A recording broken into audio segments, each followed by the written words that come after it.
All right, Baltimore Carl, how's it going? All is well, brother. Man, glad to have you here, man, all the way from Baltimore. Yeah.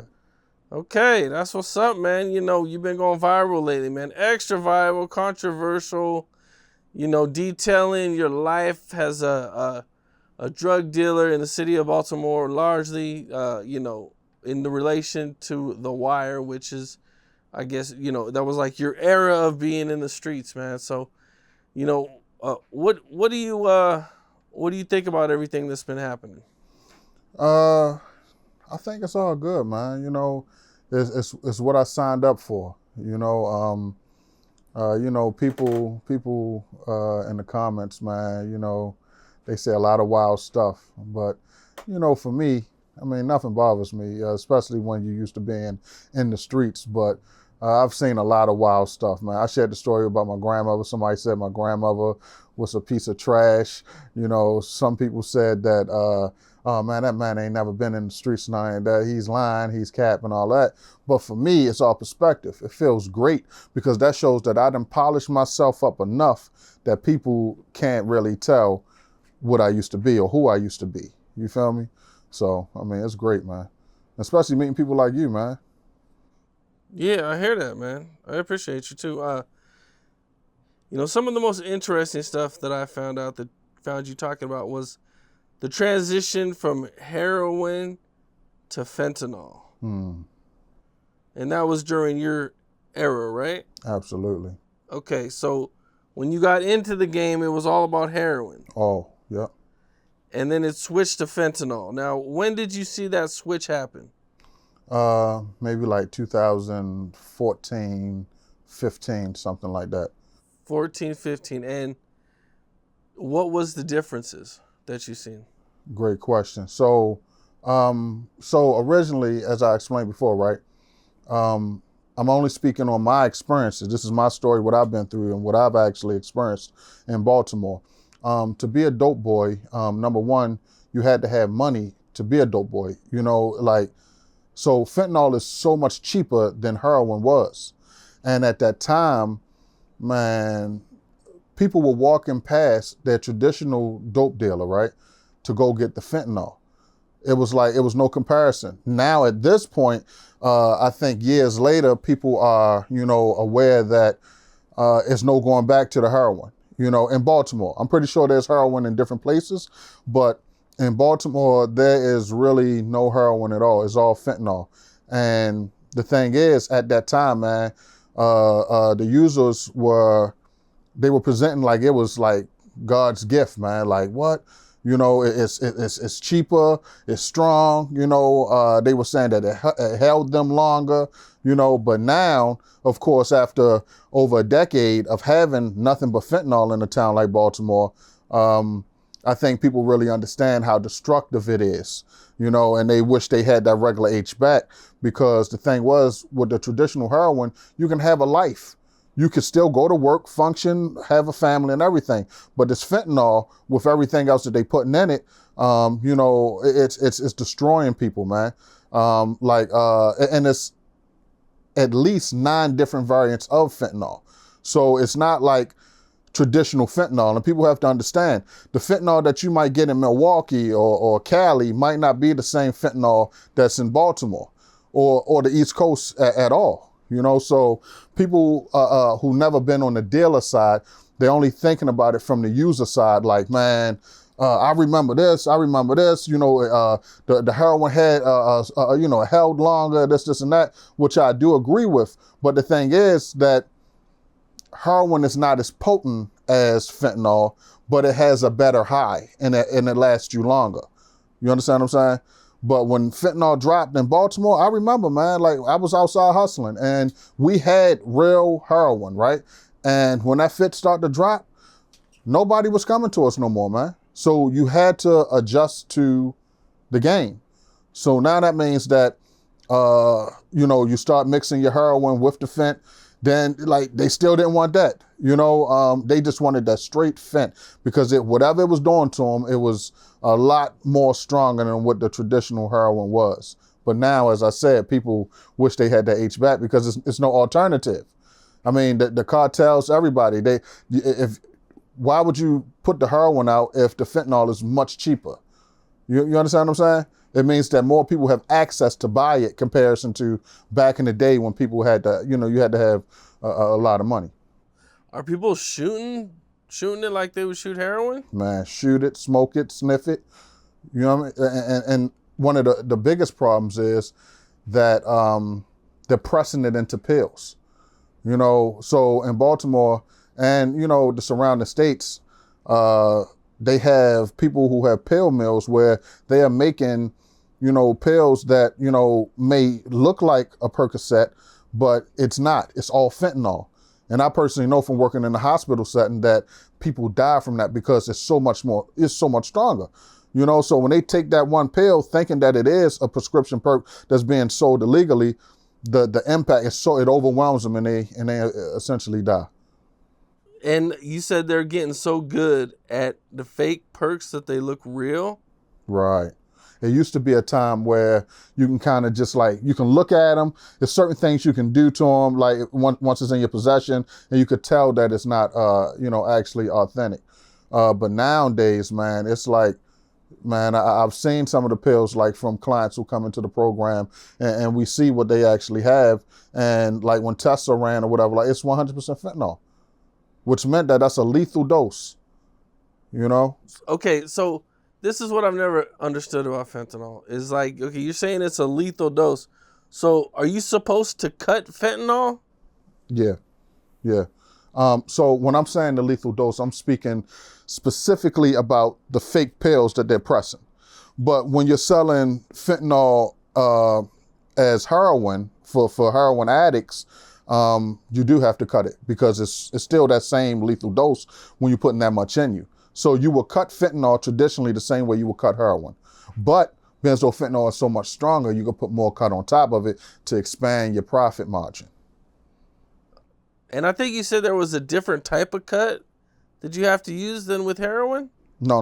It's the same cut. The same cut? Yep. Okay. Because the thing is, I'm kind of still not understanding about the fentanyl. Mm-hmm. Is I'll see these situations where I think I seen this cop and she just sniffed some powder and she was overdosing. Right. So I didn't really understand how is if it's that strong, how are people even sniffing a line of fentanyl? Because they cutting it.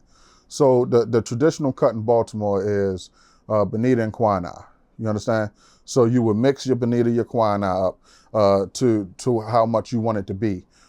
Some people do a 3-in-1, some people do a 2-in-1. But nonetheless, you will put that on top of your heroin or your fentanyl, and that's how it's actually cut. So, but with fentanyl being so much stronger, instead of you putting, the same amount that you would put on heroin, you can actually step on it more times, which means that you have a larger quantity. You understand what I'm saying? But that's what I'm saying. People don't realize that, with the cop that you're talking about, that might not be the same fentanyl that people in Kansas are sniffing or in Philly or whatever, because it's so many different variants of fentanyl. So, and the potencies vary, but it's all stronger than traditional heroin. Why is it so easy to overdose on this stuff? Because number one, it's the other things that they're putting in it. It's the cut. So beyond just bonita and quinine, you got people putting the xylazine in it, which is known as tranq. And the xylazine is a sedative. So meaning that if somebody's ODing, traditionally, if somebody had a heroin OD, what would happen is you could hit them with a Narcan. But nowadays, with these other things that they put inside the fentanyl, you can't even, if you do the Narcan, it's not going to work. What you're going to have to do is, it's a new product, it's called OpV, which actually will bond to the receptors of the sedative like tranq, So it's just a shame. It's just like a mix that they're making. And again, I'll give you an example. You and I, if we were users, we can go buy the same dope, right? And I might die from it, but you might not because of the hot spots in it. Meaning that they don't have the proper, table manners of how to mix it, how it's supposed to be mixed, like traditional dope boys did. See, it was like a class. You had to have a teacher to actually teach you how to cut dope. You couldn't just say, I'm gonna go get some dope and I'm gonna put it outside. Nah, it's specific math to it to make sure that it's right and make sure that it's potent enough that you can sell. But with this fentanyl, the way people are actually doing it, it's like everybody has access, but nobody has a tutor. So it's mass overdoses all of the time. So people aren't cutting it right. They're That's not cutting the it key right. problem. Right. Or some of the stuff that they putting into the cut is overpowering the system of the user, which allows the overdose as well. Like not too long ago in Baltimore, we had like 30 ODs in one day, in this one specific area called Penn North. That's Pennsylvania Avenue and North Avenue. That's located in West Baltimore. But this is an ongoing thing. And I need people to understand that when I tell my story, it's never for glorification or to brag as if these things aren't happening in urban cities all around the nation. It's just that in my experience, from my perspective, this is what I've seen, as a dealer and now as, somebody who's on the fighting side of it, who's trying to help people get off of these drugs after understanding the destruction that I actually, that I played a part in. I'm just telling my story, man. And I feel like it's harder for people to kick these days compared to back when drugs were plant-based. Everything's fully synthetic now, and that's one of the biggest things, to have these people, like really, really relapsing more, ODing more, things of that nature. And they also spray the fentanyl on the marijuana. Again, as a gentleman who worked in the hospital field, I would see younger guys that I might know, and they might have OD'd, and they like, all I did was smoke a blunt. But then when we run their urinalysis, we see it's fentanyl in it. You feel me? So it's a wicked game, man. And that's primarily my message, that, man, like, get out. Why would somebody put fentanyl on marijuana? For potency. So now you don't want no weed besides the weed that this guy has. You don't know that it's sprayed on. You just know that this Zy is stronger than every other Zy around. You understand what I'm saying? And now when you smoke other, it's not the same. You're like, nah, man, I need to go find my man. My man got what I want. But you don't know. It might not even be my man who's spraying it. It could be the guy my man getting it from who's spraying it. And spraying that much little bit on marijuana can make somebody overdose? Yeah, man. Fentanyl is that potent. Right. Yeah. So even that little bit has to be cut. Yeah. Yeah. I mean, you can dilute fentanyl in different ways. So you could, like I said, you could sniff it, you could shoot it, you could smoke it. But in the sense of the people who putting it on the marijuana, they're not putting a powder on the marijuana, they're putting a liquid on it. And I don't think it's in abundance that they spraying it real heavy, because only a light glaze actually turn that marijuana more potent than what it would be if it was just the traditional bud, just the Zy itself. So now you got people chasing this particular bud from you, but they don't know that they're hooked on a whole nother drug. So now when they can't get you, let's say you get locked up, you run out, whatever it is. Now the problem becomes that now you're feeling sick and all that. You're not feeling the same now. You're craving the weed. It's like you gotta have the weed now. You understand? And they don't even understand why until they go to the hospital or something like that, or go to a program like, man, I just need to get off this marijuana. And when we do a UA on them, we say, man, there's more than THC in your system. And I know some of these guys, I'm from the neighborhood, and they'll be in complete shock. Like, I don't do dope. Well, having your customers die is a really bad model for business. Why aren't people being more careful? Why aren't the cartels or the people at the top doing something to stop this? They just don't care. Like, I just can't imagine that all these deaths from fentanyl is good for business. Actually, it is good for business. It's great for business, because the mind of a user is, my tolerance is higher than yours. You didn't know what you were doing with it. I want that dope that they died from, because number one, I know that the potency is where I needed to be. I know that I'm going to do something to it that they didn't. You understand the mind, the psychological thought process of somebody who's in active addiction isn't that, oh, let me stay away from that because Ronnie died. No, you're going to have flocks of people coming to buy that day. The minute that people find out somebody died from that, they're going to make more money than they ever made that day because of that. Now, I'm only speaking on the street level. I can't speak for the cartels and all that other stuff. But in my experience, anytime somebody ever died or OD'd from some dope, no matter if it was regular heroin or the fentanyl, that's where the crowd is going to go to because that's what they're going to want.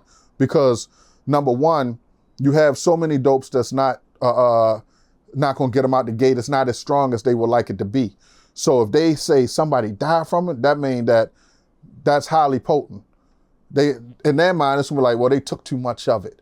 I'm going to do it, but I ain't going to do it how he do it. I ain't going to die from it, but I'm going to go buy me, 10, 11 of them before they run out. That's crazy. I see it every day, man. Yeah. I couldn't imagine wanting to sniff something or shoot something that caused somebody else to die. Right. That's nuts. Yeah.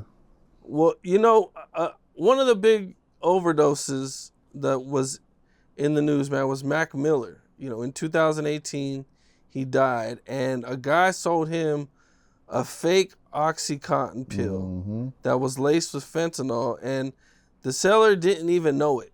And he got 17 years in prison for this. So this new wave of fentanyl is extremely dangerous for the seller. Because I used to sell drugs, but I sold meth. Right. And this was way before fentanyl. Right. So I never really heard about people overdosing on meth. Right. You know what I'm saying? So for me, man, I wouldn't have sold drugs if people were dying from the drug that I was selling, man. Because, this dude's doing 17 years now. Right. Yeah. I mean, that goes to what I was telling you about. Yeah. I've seen that in my personal life, being in this field. I've seen kids die, or not seen like physically, but I've heard of kids that I personally known who died, maybe about 4 or 5 of them from taking them same type of pills. They look real. And then you got to think, Mac Miller had money, so you would think that he had the connections to whatever, but it just shows you the saturation of these fake perks and stuff like that, man. Yeah, the fake perks is crazy, man. I mean, you can't even pop a pill. Like you said, you can't even smoke some weed without it being possibly laced with this fentanyl. So, I mean, gosh, if you get a pill, I mean, you're really screwed. So one of the things that me and my team do at Baltimore Recovery Alliance, we practice harm reduction, meaning like this, right?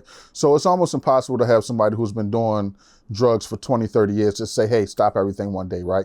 Okay, so if you're drinking a 12-pack a day and you've been doing that for years, okay, harm reduction means that what I want to do is this. Let me say, hey, John, instead of drinking those 12 beers a day, let's get it down to 8 beers, right? 8 beers is still a lot a day, but let's wean you. Okay, now you go from 12 to 8, from 8 to 5, from 5 to 3. By the time you get to 3, you might say, you know what? I don't even need beers no more.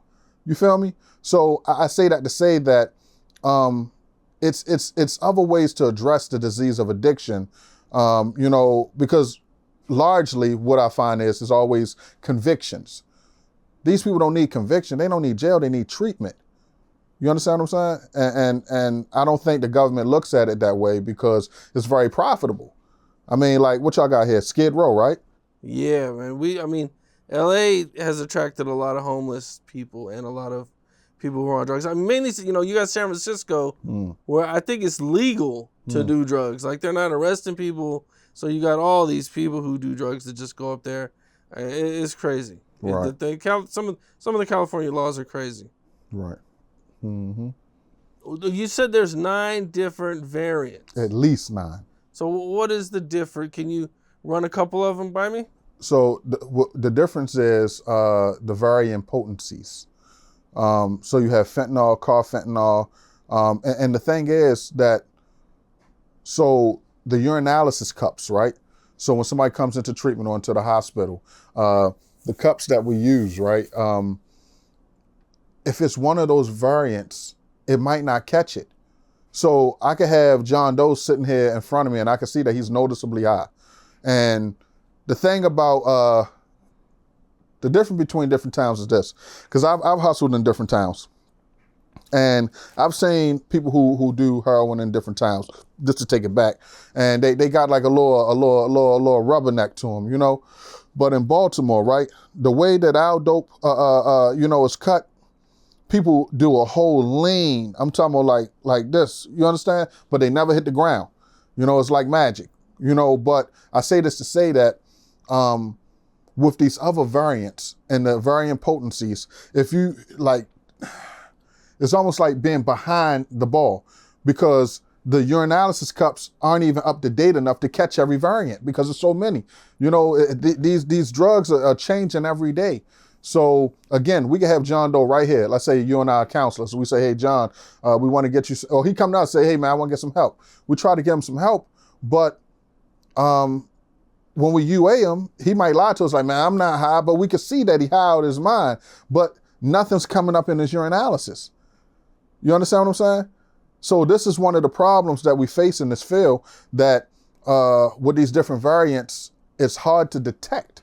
It's undetectable sometimes, unless they might have some of the fentanyls that actually do register to the cups, which is very few. You know, so your average urinalysis cup has, it'll read for methadone, Suboxone, you know, marijuana, cocaine, you know, stuff like that. But to my knowledge, there aren't any cups that will catch every, you know, variant that's out there, because there's so many of them, man. You know, these cartels, these different people, man, coming from overseas, it's a lot of different scientists that's putting this stuff together to keep our people down. And they're making a lot of money off of it, you know? You know, it's funny, like, when we see on the news, they might say, yeah, man, you know, we caught a boat that had 1,000 keys on it, you know? And you know, everybody cheering, like the government and the civilians and stuff like that. But what they don't mention is it was 100 other boats with 1,000 keys that got through. These drugs are getting here some kind of way, you know? So is fentanyl something you can make in America, or does it have to be made outside of America? So to my knowledge, China is the country that manufactures fentanyl. But China isn't the creator of fentanyl. Fentanyl was created, I believe, in the 1940s in Europe. I can't think of the exact country that it was, but China is the predominant manufacturer of it in current times. So if you're a scientist, you probably could make it if you had, you know, everything that you needed, but. Right here. Fentanyl was invented by Dr. Paul Janssen, a prominent Belgian physician. And he first did this in 1960. Okay. It's synthetic opioid. And I guess he held the patent. It's held by his company, Janssen Pharmaceuticals. Right. See, I knew it was created in Europe, you know, but China is the main, you know, manufacturer of it today. Right. You know, and it's a lot of controversy when it comes to fentanyl. A lot of people believe that after the U.S. pulled out of the Middle East, that's when the fentanyl started to flow into America. You hear me? Yep. Yeah. So it's a lot of different, you know, things that's going on behind the scenes. But fentanyl is definitely very, very dangerous, man. I know people who died from cutting up fentanyl. See, that's the shit that's crazy. Yeah. Right? Like, if I'm gonna die just from touching this shit, like, I'm not really motivated to touch it. Right. And see, the thing is, I don't believe the gentleman had gloves on. I think he had a mask on, which is, you know, standard, but he didn't have gloves on, and it seeped in his pores, and he actually OD'd from it. But the thing is... Hold on one more second. So this stuff is so strong that you got to have a mask on. Yeah. And gloves just to cut it. Yeah. You got to realize, so, like, when you're at a table and you're cutting up even regular heroin, right? It's not fumes, but it's like particles. It's in the air because it's a dust. It's a powder. So as you You understand what I'm saying? It's in the air, and yeah, man, yeah, Oh, so you got to do that with heroin too? yeah, absolutely. Okay. I mean, because any of it, like I said, once you're cutting it, it's in the air. The particles are in the air.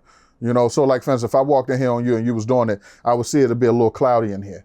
You know, and if you wasn't properly protecting yourself, then you could potentially get high, number one, or OD if it's too much in. Because remember, you really wouldn't be able to tell. You just trying to get it done, and you probably feel yourself starting to, you know, but it'll hit you too late. It's like a snake bite, you know, like that once it already hit you, it's already in you. Are they buying more? Are they spending more money on fentanyl? You mean the users? Yeah. Yeah, they have to, because nowadays the fentanyl it runs out so fast. As far as like it doesn't hold them the way traditional heroin did. You know, see, when I first came across fentanyl, like I said, the users was acting like it was God's gift. You know, I was down on Monument Street. That's in East Baltimore, not far from Johns Hopkins. And that's where I first ran into fentanyl at. I used to have a block right there on Glover Street. And when from being out there for months and selling regular dope and coke, and then to hear about this other thing that came in that wasn't even brown. That's the thing. It was all white. So as a traditional, you know, street hustler, I'm like, I've never even seen nothing like this before, because the thing that always attracted the clients was if they could see that brown, that tan, or that gray. You know, like that's what made them, you know, want it. Like when they look at it, because see in Baltimore, when I sold dope, I'm not sure now, but I'm pretty sure it's the same. We sold dope in gel caps, like the same gel caps you'll have right there. But you know, think about the biggest gel cap that you can actually buy. That's called a triple O. And we would sell those for $10 or $6. $6 would cost sixes, you know, which meant that you had to have a lot of dope to be able to sustain selling $6 pills. You feel me? To say, okay, everybody else selling theirs for 10, but you're gonna sell yours for 6, but it's the same size as the $10 pills and it's high quality. You know, so that was like a branding thing too. It'll make you stand out. So traditionally, that's the way we would actually sell it. But nowadays, you can get those same $10 pills for $2, $3. Because fentanyl costs so much less than heroin. So it's like the crack version of coke? That's a very good analogy. Yeah, I like that. Yeah, it is. Yeah. And I know that a lot of the users wish that the regular heroin was back, because it wasn't beating them up as bad, man. And they would be able to, you know, sustain. Like I'm telling you, I know people who got high off heroin 20 years, had a good job, took care of their family, everything, right? But when this fentanyl hit and they couldn't get that heroin no more, it became almost like you said, like the crack.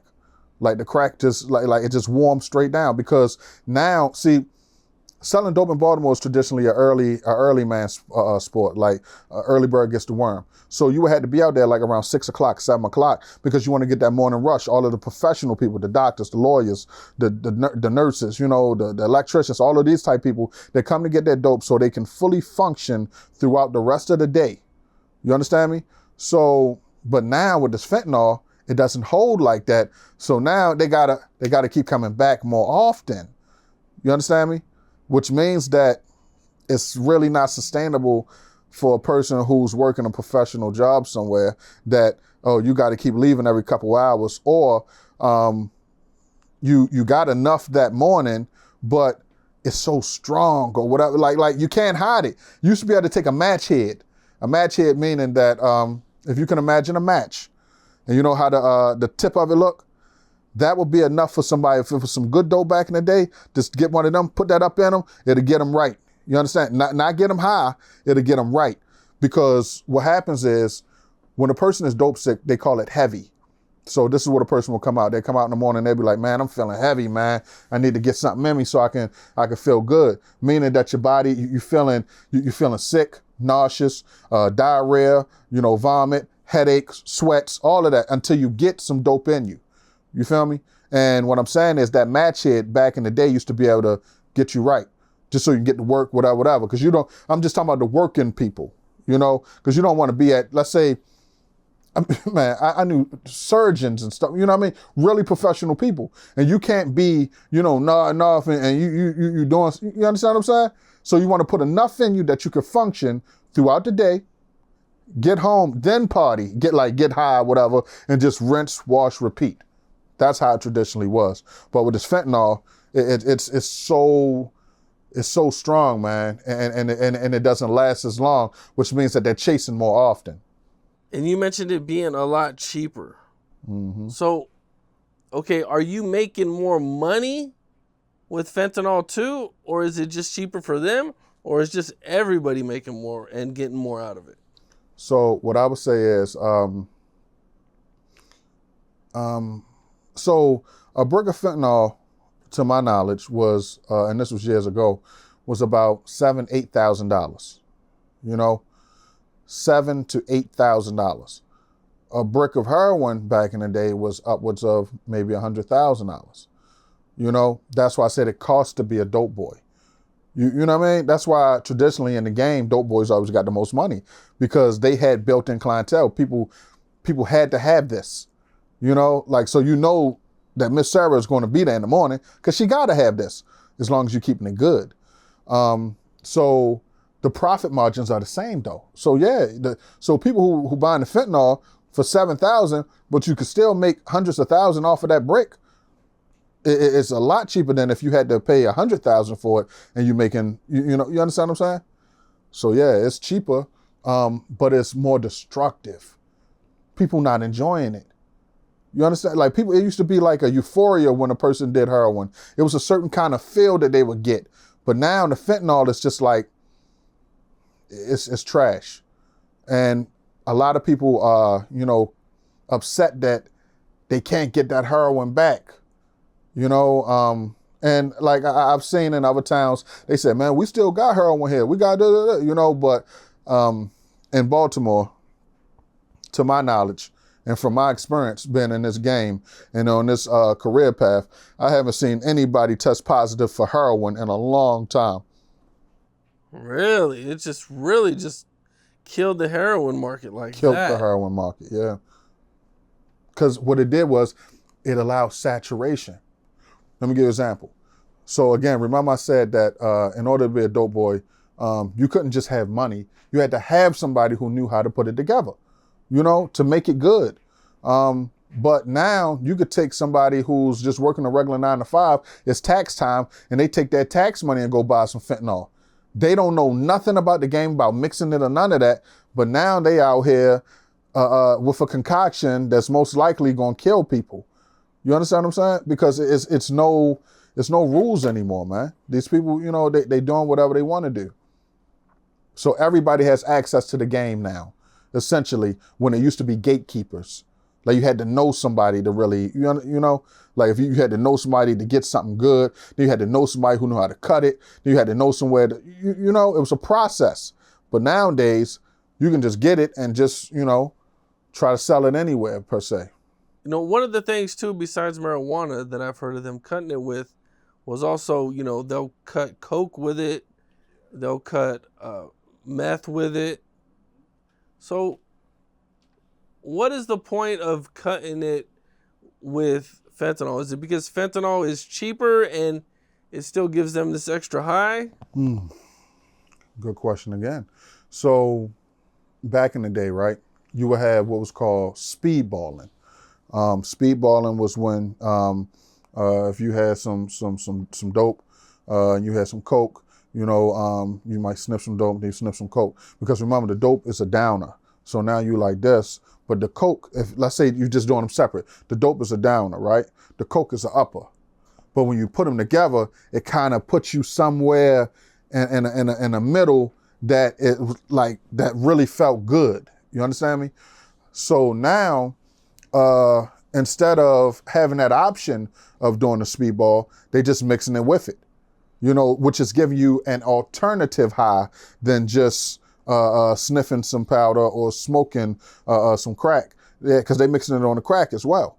You know, so instead of somebody who does crack, just to have that burst of energy that they would usually get, it'd be that burst, but then that down too. You understand me? So it's like it's the chemistry that they're playing with that some people don't appreciate, man. Because again, if you go to Popeyes, right, and you ask for a chicken leg, but they give you a burger, that ain't what you pay for. So if I'm coming to you saying, let me get some crack, some Ready Rock, and you give me this concoction, that ain't what I paid for. You know, so that's the reason. Fentanyl is cheap and it opens a door for an alternative high that, again, like with the kids with the marijuana, that now the user might say, you know what? I don't want no coke unless it's that, because I like how that make me feel. Are people still doing crack out there in Baltimore too? Yes. Okay, so crack's there, but coke's there too? Crack is humongous in Baltimore. Really? Yeah. Crack is humongous. Fentanyl and crack is like you know, it's like that. So everything I'm telling you about fentanyl, it applies to crack as well. Like Ready Rock is very big in Baltimore. Okay, because I think crack is like on a big decline out here. Well, I think a lot of people now are smoking meth. More, you know, meth is really a bigger drug out here than, you know, back in like the 80s and 90s. That's when like crack was crazy out here. Right.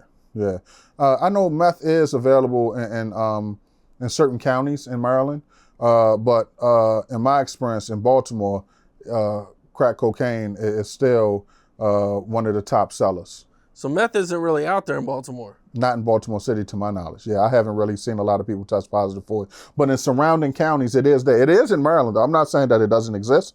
I'm just saying that that crack still has a major hold on Baltimore City. Okay.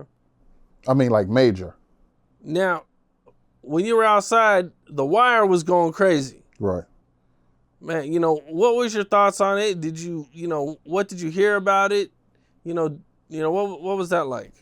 So, at the time of The Wire, I would see like, you know, production crews around the city, but Baltimore is the type of town that has always had filming going on. But at that time, like for the first like year or two, I had no idea what was going on until I actually, you know, a neighbor of my uncle, he was actually one of the guys who worked in Stringer Bell's print shop on The Wire. So when he would get off and stuff, he would tell us little stuff, you know, about what was going on. But me and my guys, we wasn't really into that. You know, we was outside, you know, so talking about acting or whatever, you know, like that we wasn't like really concerned with that. And we didn't even know what it was really about because it was so brand new at that time that it was kind of one of those things like, if you know, you know. For me and the particular group of guys I was with, we were more concerned with breaking law than, you know, finding out what was going on, you know, on a movie set or whatever. Like there'd be times that we might be driving and a block shut down, and, you know, you see all these cameras and, you know, the boom mics and all this other stuff, but you don't really know what's going on because, number one, we dirty. We just try and get to where we're trying to get at. We ain't trying to investigate who these people are or what movie's being shot or whatever, you know. So, but in my later life, once I really got a chance to watch The Wire, yeah, I was like, okay, you know, it was a very, very good representation of Baltimore, and a lot of great stars came from there, you know, from the actual show. So, yeah, I mean, shout out to the cast of The Wire, man, you know, because they definitely, you know, did right when it came to the portrayal of the city, you know, and they had a lot of people from Baltimore that was actually on The Wire as well, like Snoop, she's from Baltimore, artists like Scar Akbar, he was on a couple episodes, you know, it was just a lot of different people who had a chance. One of my old co-workers, the house that, if you remember Bunny Colvin, he was the one who started the whole Amsterdam thing. They used her house as his house on the show. but they would, they would give her a couple dollars, like, so every time that he was ever shot in that house, scenes that were done in that house, they throw like, $400 or $500 a day or something like that, so they were using real people from the communities as well. Like in those towers and those low rises and stuff, and like season 1, a lot of those people were actually people who lived in those houses when they were shooting. But they would just tell them, hey, we're shooting today, and they'd just kick out a couple dollars for people, just to make sure continuity was right and like, and people understood what was going on. Like nobody just walked through or whatever, or, so it was good for the city. It was a good way for people to, get a taste of that side of life.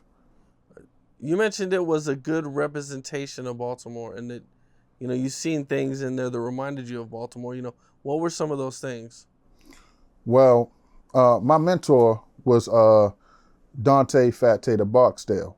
That's the nephew of the real life Bodie Barksdale. And so coming up under him, I always heard the stories of how, the newspaper and the police were doing cruddy stuff to his family, locking people up and doing, falsifying evidence, all this type, different stuff.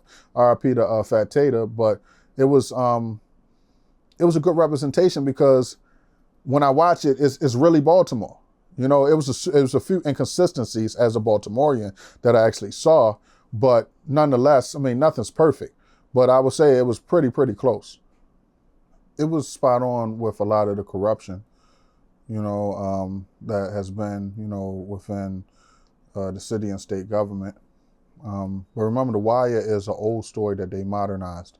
It was from like the 70s and 80s, but a lot of the players were real people, but they just threw some names in there that wasn't actually a part of the same crew and stuff like that. And they made collages out of several different gangsters from the city to put into one person, but The Wire. Right. Let me right. So you got Avon Barksdale, Mm-hmm. who was a real guy, and from what I heard, he's a legend. I really recently just interviewed the real Bird, Right. the real guy who was on the case with the Stansfield brothers, which was Marlo Bates and T. Stansfield. Mm-hmm. And I think, and they have another brother too. I think there was about 5 of them on this conspiracy case, and well, he got charged with conspiracy, and the others, I believe, got charged with murder. Were you guys? Was it a RICO you guys were charged with, or were you guys charged? No, we were charged how did with it go? first-degree murder and conspiracy to commit murder. And the sad thing about it, none of us did it. Marlo had double life plus 20. He did not do it. Wasn't even there. Tamira, same case. Same case. And that's one thing about this game. When they want you, they'll do anything to get you. That's why I be telling these youngsters, you're not going to win this. It's no career in the drug life or the street life. Because what you getting away with, man, they're going to find a way, man, to twist something up. So we literally did all this time for something we did not do. And they gave Marlo double life plus 20. He ain't do it. Wasn't there. Okay, how did they put Marlo at the scene? Man, these people actually put Marlo at the top of the step when this person got killed. And Marlo was not even probably 25 miles close to where this happened at. But that's what they do. They literally put him right there where this man's boy got killed. They said Marlo was right there, standing at the top of the step. Yeah, that's bull crap. It's bull crap. Okay, and how did they wrap you into this? Like, how did everything come together? What were they accusing you of? They said I had it done, said I set it up, which was another lie. He was my cousin. He was my cousin. Yes, that was my cousin. Family. Just like me and Marlo was, and T was like blood brothers out there. Not family. We don't do that. We don't, not family. But that's how bad they wanted us off the street. They gave us that. And I just recently interviewed him. So yeah, Marlo Stansfield is a combination of his brother T, which I think they were half brothers because they had different last names. But his first name was Marlo, his brother's last name was Stansfield, and there was a few others too. The guy Omar, the guy who was robbing everybody. I mean, that was a combination of a few different guys who was out there robbing people. Right, and one of the guys who actually helped Omar on that prison scene when he had got locked up, that was the guy, one of the main inspirations for Omar, the dark-skinned, bald-head Muslim brother who put the notebooks and stuff around him. He had a recurring role on The Wire, but Omar was based on him as well. And then on top of that, some people say a lesser-known Baltimore figure on the mainstream is Anthony Jones. A lot of people say that Anthony Jones was inspiration for Marlo as well. And then the Deacon, who played in some of the later seasons, that was actually Melvin Williams, who was a really, really big drug figure in Baltimore. R.I.P. Lord Melvin. Do you remember who I'm talking about? The dark-skinned Deacon who would go meet with the police and let them know certain stuff about the community. But he was actually in real life, he was like really, really the plug back in the day. But yeah, I mean, it was a lot of, and a lot of good came from it. The Wire being in Baltimore, imagine a young kid seeing his uncle, play on a show that's been televised around the world. That can make him want to grow up and do visual arts, get a camera, want to act or whatever. So it did give hope in many different ways for different career paths for some youth who actually grew up, who were younger at that time. So The Wire definitely did a lot of good things for the city. And even today, you still got a lot of, Wire fans in Baltimore who would love to see another season or a spinoff. And I'm pretty sure it's around the nation that people would love to see something happen off of the name of The Wire, because it was arguably the #1 show of all time. Yeah, man. I mean, the fans and the impact of it was really crazy, man. I don't think it's something that I really knew at the time. Right. When did you get into it? Later, you know what I'm saying? Like years later that I really realized how big and how much people were actually watching it. Yeah, man. Yeah, every time I travel, the first thing people ask me is, Baltimore really like The Wire? That's the first thing people ask me. When they find out I'm from Baltimore, that's what they ask. Is it really like that there? And more often than not, I have to tell the truth that, yeah, it is, but if anything, it's probably worse. But in these past couple years, there has been a huge decline in homicides in Baltimore, and I give that credit to, the city council. Shout out to Brandon Scott, the Peace Team, Safe Streets, all the different initiatives that are actually working towards, saving the lives of people in these communities. One thing I would like to also say is that, my nonprofit, Baltimore Recovery Alliance, we do help with peer training. So being a peer, that's PEER, right? I think it's one of the best things that can happen to a street person, because what happens is this: you get paid for your experience. So if you were somebody who was in the street getting high, whatever you were doing, but you've gotten a nice amount of clean time, you've put your life together, you can then become an advocate for those people. You can then, think about it. If John Doe goes into the ER, right, for whatever reason, let's say he goes in there, we find out that he broke his leg, right? The doctor goes see him, but then the doctor finds out he broke his leg because, he was drunk. So now that peer will go see him and talk to him like, hey man, if you need treatment, I got resources for you, et cetera, et cetera. Instead of how it traditionally was that, you only be able to talk to the doctor or the nurse, which sometimes they don't have that experience. But when you see somebody who look like you, who come from where you come from, it's more likely that you might be receptive to change and take some resources. Even if I give you a pamphlet of different places that you can go to get, treatment, you might not be ready today, but it could be 2 weeks from now, 3 months from now, but you still got those papers and you might say, man, I'm done. I know people who got clean in a crack house. See, when a person is done, they're done. You feel me? And that's what people don't understand. It's not about like oh, people just out partying, having fun. A lot of people still don't understand that disease is an addiction. It's not a choice. Addiction is primarily made up of two key components. That's obsession and compulsion. If you add those two things to anything, you'll be addicted. Meaning, if you add those two things, you could be addicted to gambling, shopping, eating, sex, coke, dope, booze, robbing. It doesn't matter. When you add those two things to anything, you'll be addicted. I know people who love to gamble, man. They'll steal from their mother to get on the dice, but they might not smoke or drink or pop any pills. But it's the same disease of addiction. And that's the whole key, to bring awareness to that like, yo, just because you are stuck in a phase of a certain existence that you're living doesn't mean that you can't get past that. People see me every day, man, and they can't believe the work that I'm doing because they know me from this, from doing the stuff that I did in my past. But when they see I'm actually not only talking the talk, but walking the walk, it gives them hope. Well, I want to go back to Avon Barksdale. Okay. You said you worked with his nephew. Yeah. Did he tell you any stories about him, about back in the day? Like, what'd you hear about this guy, Avon? Well, what Tater used to tell me about his uncle is that he is who he say he is. He had lost a leg young, so a lot of people didn't know that he had a prosthetic leg, but he was a gentleman and a gangster. He was the type of person that if he was for you, he was for you. And I believe the things that his uncle taught him was some of the things he taught me.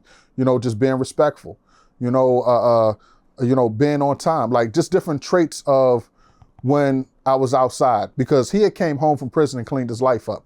But at the same time, I was still outside, and he would tell me, he'd be like, man, look, I don't condone what you're doing, but if you're going to do it, I want you to do it right. You understand me? Like, I love you. You know what I mean? That's my big brother. So he would tell me, listen, if this is what you're going to do, I want you to make sure that, you always, watching your back. You always, making sure that you're not eating where you're shitting at. I want to make sure that, that you're living the game properly, how it's supposed to be played. Don't be no sucker. Don't be no rat. Don't steal. You understand what I'm saying? Like things to make you a stand-up guy. And that's what most times leads to longevity for drug dealers. Just being a stand-up guy. You ain't got to be the toughest guy. You ain't got to be the most, because I know a lot of guys who done, caught bodies, but now they rats. A person is dangerous when the same finger they point you out with is the same finger that they'll shoot you with. So, I mean, just those type of things. And he also shared with me that a lot of the stuff, a lot of the information and cases that they were building on his uncle back in the day was a lot of falsified stuff. Sometimes you could have a name so big that they'll just try to tie and connect anything to you just so, because you're somebody. The whole time there was things going on that he wasn't even involved in. But his name was so big that they'd say, oh, you understand what I'm saying? Yeah, that was the same thing when I interviewed Bird, that he said that they put a lot of stuff on them. Okay, and who were they actually accusing of actually doing the murder? They don't even know. They don't even know who's supposed to did it. But they put one of my co-defendants on the gun, said that he did it. A lie. He didn't. Okay, but they wrapped all you guys up in this together, this murder conspiracy. Because you had a couple guys come testify that might have got some little cases and want to get out and didn't want to go to jail and actually lied. Yes, they was fabricated lies, man. They was fabricated lies. No, we wasn't that sloppy. Trust me. We wasn't that sloppy. We never had a drug case. We wasn't that sloppy to go get some amateurs. Talk about, what I need you to set somebody up for? Be for real. I need you to set nobody up. But it was kind of crazy because Marlo was accused of 4 or 5 murders. Right. And he beat 4 of them, and they finally got him on the 5th one. Mm-hmm. So, I mean, from the outside, it's like, were they really planting all these murders? You know what I'm saying? So You know what I'm saying? Yeah. Nah, It's kind of be hard to believe that you would get 5 murders planted on you. That's a lot. It's a tough sell. Listen, if that's what the man say, I believe him. You know, because this is what I'm gonna tell you, man. You gotta think, man. Back in them days, it was a lot tougher, man. It wasn't no body cameras. It wasn't as many, CCTV and all that. So it was a lot easier to falsify stuff. We used to say, like, when we get locked up, man, the most dangerous part of the situation was the arresting officer's statement of facts. Because some of these guys, man, were just as good as writers as James Patterson. I'm talking about Donald Goines. I'm talking, like they will write amazing things in that statement that didn't necessarily happen. Yeah, they caught you with some drugs or a gun, but they made it seem like they were in a covert location and they, shimmied off a roof and, I'm talking about like it was just madness. So I can only imagine for back in those times where it was a lot less inequality.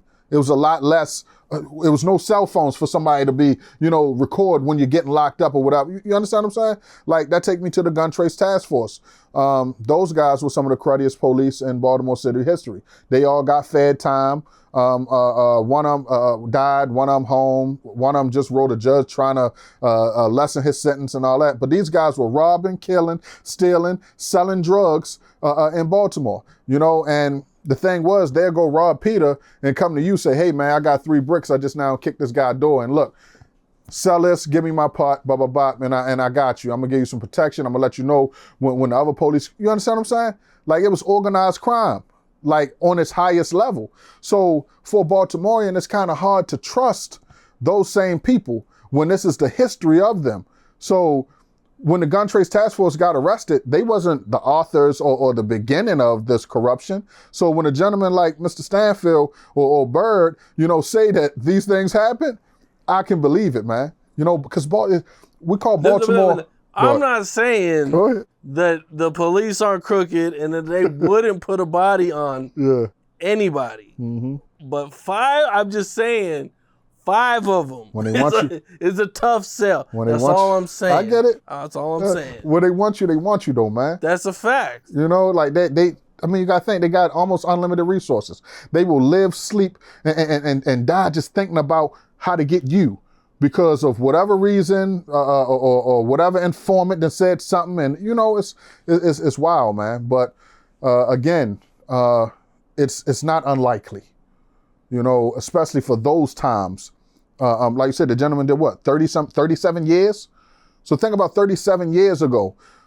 I mean, just nationwide, how tough it was in urban environments, Yeah. I mean, the police could get away with a lot more. Lot more. I think that's the gist of what I was saying, right? Than what they can now.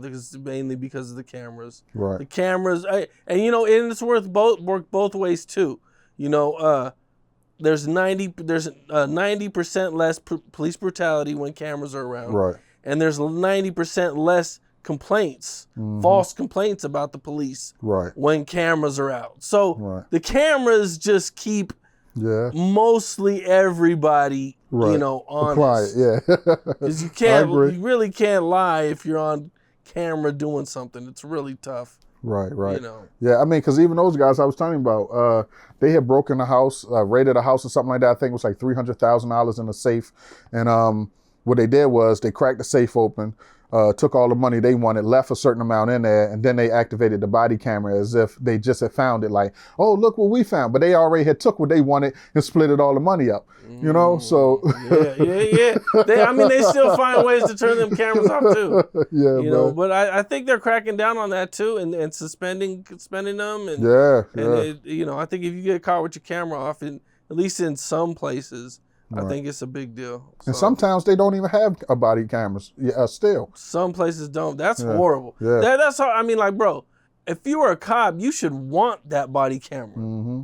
You know what I'm saying? Like, if you don't want a body camera on you and you're a cop, then that tells me that you're probably pretty crooked. Yeah, you're doing something, right? You know what I'm saying? Or that division, that barrack, whatever it is, that town is something going on that, that they don't want you to actually, So I agree. Yeah, for sure, man. Well, what are the most dangerous projects in Baltimore? Because when I interviewed Bird, he was telling me that they called Murphy projects murder projects because so many people got killed in his projects growing up. Yeah, they call Murphy home murder homes. And Murder Land, Maryland, they call that Murder Land. These names that they come up with, they call Murphy home murder homes. The way they was dropping, that was what they called it. Yeah, so that's Murphy Homes projects. That's a West Side. So remember, The Wire was a West Side story. And I'm from East Baltimore. So my project was the biggest projects in the history of Baltimore City. And we're talking about high rises. I come from Lafayette projects. But man, so many, man. Because the thing is that you can grow up over Murphy Homes and end up over East. So your reputation gonna follow. You understand what I'm saying? It's almost hard to say, man. O'Donnell Heights is dangerous, but Murphy Homes, Lafayette, Flag House, all of the projects that had towers are all gone now. They don't exist anymore. They tore them down back in the 90s. But there are still projects that are in the city. You still got Douglas, you still got Cherry Hill's very dangerous. I mean, the thing is this, right? And I shared this before. One thing about Baltimore is, right, Baltimore's a very respectful city, because you never know who got it on them. You never know who's a gangster, so some people say it's fear, but fear works both ways. It could be fear that I don't want to do what I know that I can do to you. Not fear that, oh, you got a gun and you might kill me, So what I'm saying is, you're almost safe anywhere in Baltimore as long as you are respectful and you're getting in and getting out. You ain't starting no trouble. You ain't, that's the whole thing. It's zero tolerant for bullcrap in Baltimore. But if you just came, you can go in almost anywhere you want to in Baltimore right now if you just showed up, right? And if you was just chill, you ain't doing too much, you going to the store, whatever, you fine. But now if you're looking to start something, it's always somebody right ready to match your energy, But Baltimore is a very, and like I said, in these recent years, Baltimore has had a lot of declines in homicides, So what Mayor Brandon Scott is actually doing is actually working. Why do you think there's a decline in homicide? Because it's a lot more programs and resources available to the communities than how it used to be. See, a lot of the homicides are connected to substance abuse. So if we take the substance abuse out of the picture, then the crime rate go down. See, it's a lot of treatment centers in Baltimore. That's why I explained to you earlier about Baltimore Recovery Alliance, the nonprofit that I have. We have, we give treatment. We have beds available. We help people, peer services, wraparound services. We try to meet people where they at and give them what they need. So for instance, right, if John Doe calls me and he's not a fit for me, my goal is still to get John Doe somewhere. Because a lot of times the people that we help are the backbones of their family. When they doing bad, the family doing bad. But when they're doing good, the family's doing good. So it's my job and the job of my team, Desmond, Steve Dixon, Peaceful Minds. We are doing our best to try to help the problem instead of, because what happens is this. A lot of times these people get programs, but it's just a business move for them. They don't really care about, people who are actually trying to get clean. They're only trying to build the Medicaid, trying to get the money, but it's no love for your recovery. But when you have people who actually come from that environment and might have experienced their own addictions or family members or whatever, it makes it a little bit more serious to those individuals. So I say that to say that, the homicide rate has went down because people are getting more help. It used to be taboo to go talk to a therapist. You're telling somebody your business. What are you doing, man? What happens in this house stays in this house. That was one of the most destructive things that ever happened to us. What happens in this house stays in this house. But you know what that means? That's a lot of trauma that just builds up over years and hurt people more often than not. Now, when they were filming The Wire and you were out there doing your thing, do you think that The Wire made people want to sell drugs and be in the streets more? See, I can't really say because I was already selling drugs, and about time I saw The Wire, I was still already selling drugs. So it gave it probably put a better perspective of organization, you know. But you got to realize these same stories most of us Baltimoreans have heard for years. You know, we got an uncle that ran with, Marlo and them, or, you know, you feel me? Like it's not really unheard of. But I can probably say that it definitely did make some people who were still on the porch, who didn't actually get off yet, have a wiser mind of how they actually wanted to go about it. I mean, Stringer Bell was like a great representation of a businessman slash hustler. Like, you know, he had one foot in, one foot out. You know, he was trying to do something else. So, but he had a mind that was uncommon to see on film for somebody who was a drug dealer, you know? Now, did you ever run across any of the cops from The Wire, like Ed Burns? No. Ed Burns was already retired by the time The Wire came out.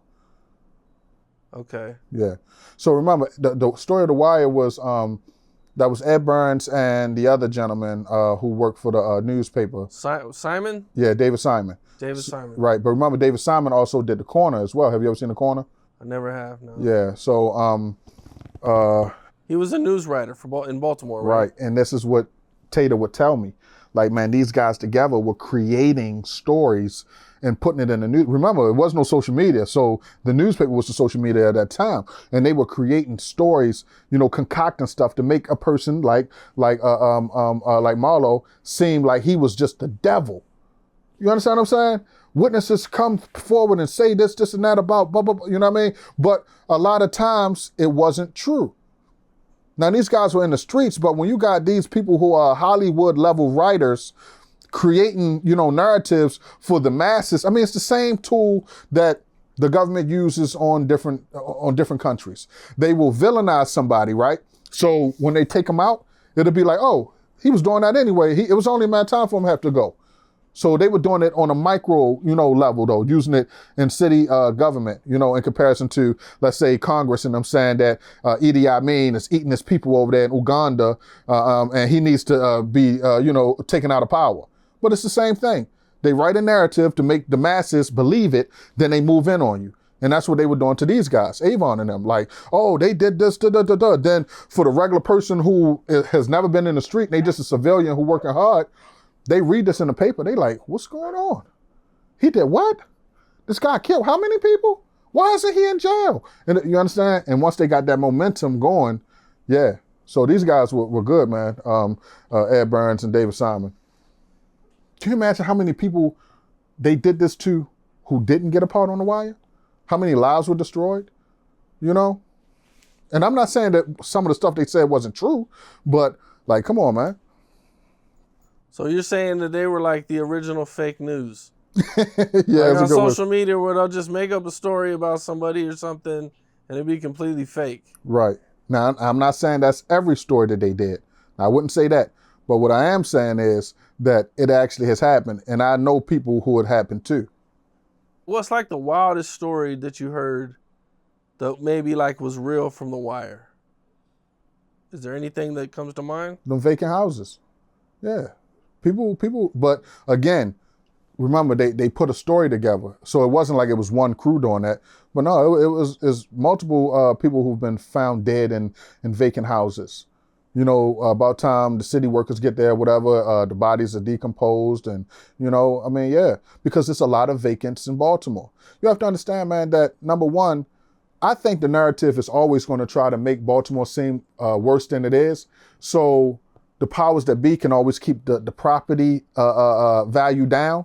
And these big conglomerates come buy up whole neighborhoods and put a strip mall there, you know? So, but those bodies, yeah. I mean, you got to think, it wasn't necessarily even the homicides. It was people that might have went and got drugs and they all went and partied together and they all OD'd in there and nobody can get out to get no help. Now you found 3-4 bodies in there. You understand me? Like, this is common. Now, did you hear about these guys before The Wire came out? Like Avon Barksdale and Marlo and all of them.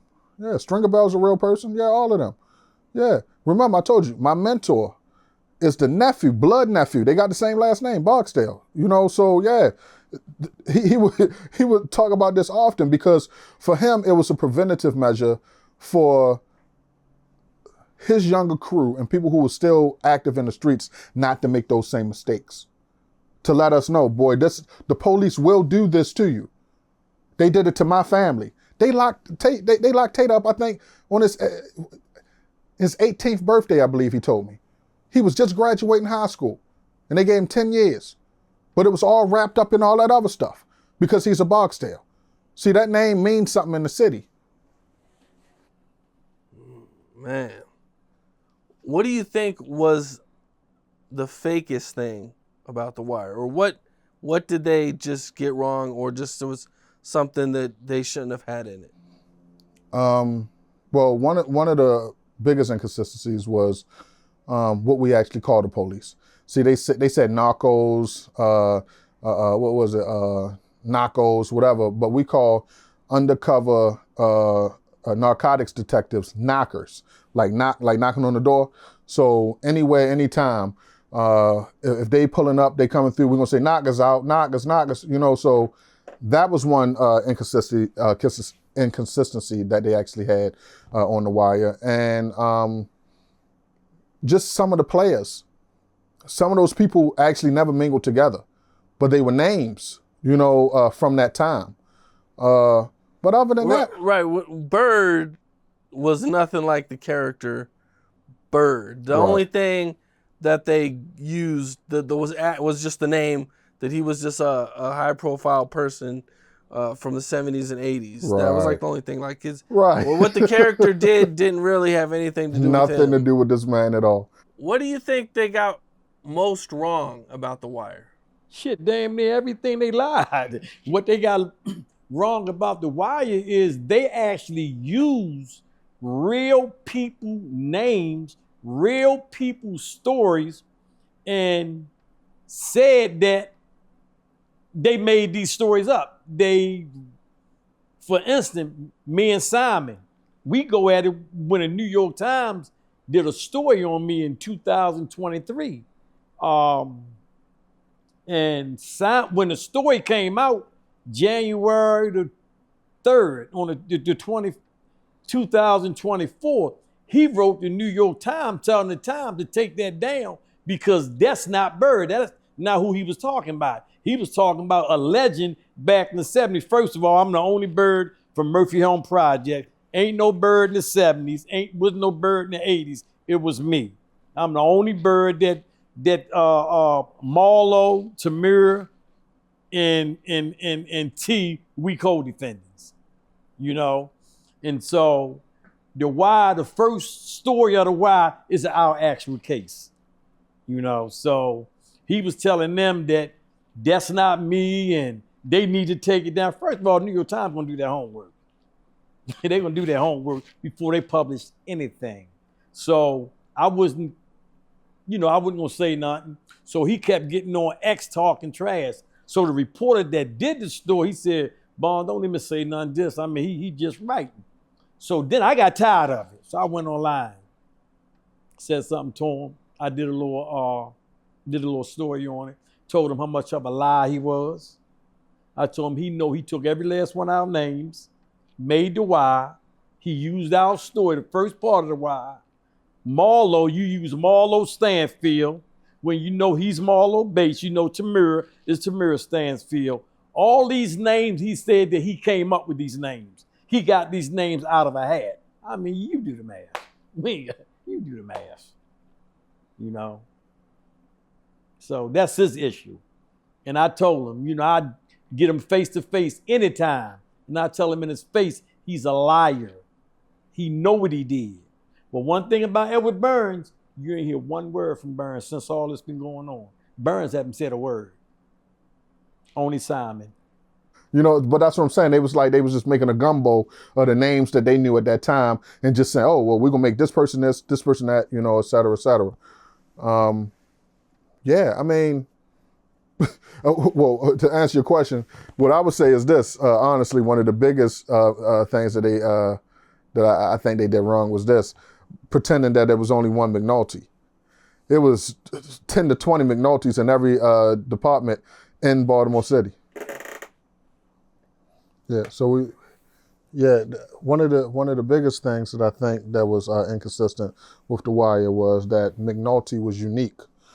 I mean, especially at that time, it was, dozens of McNultys within the Baltimore City Police Department who were, doing corrupt stuff.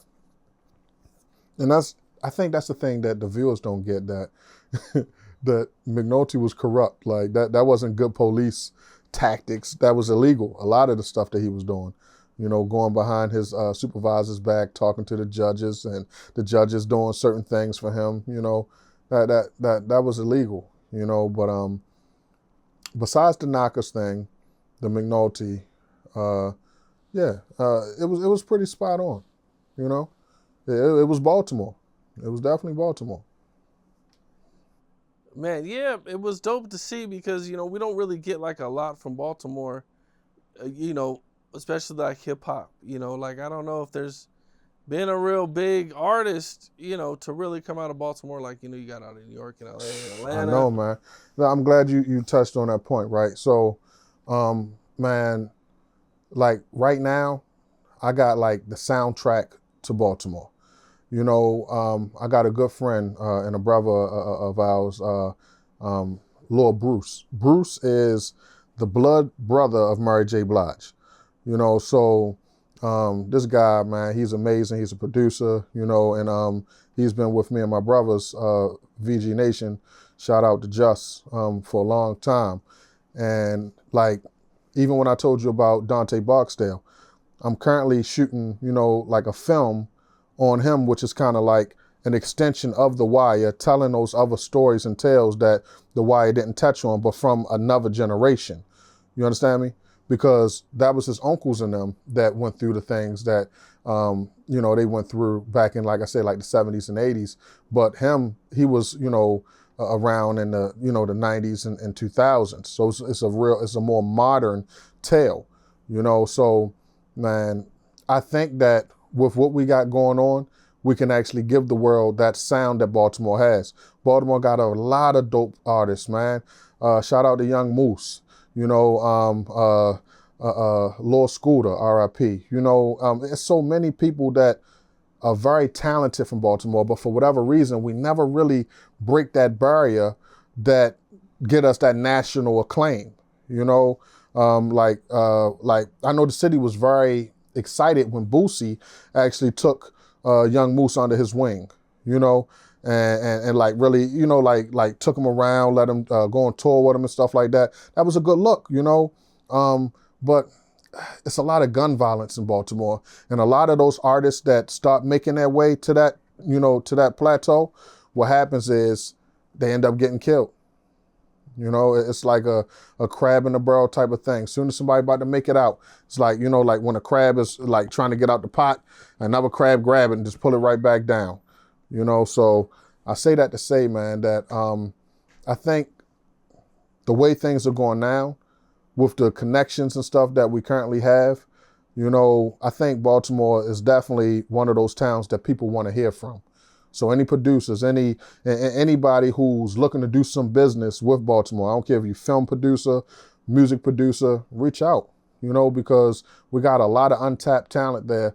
And the stories that you guys love, these are the grandkids and kids of the people from The Wire. So the stories and the music and the passion and the pain that these individuals have is like, it's untapped and it needs to be heard. And it will be appreciated because people love Baltimore.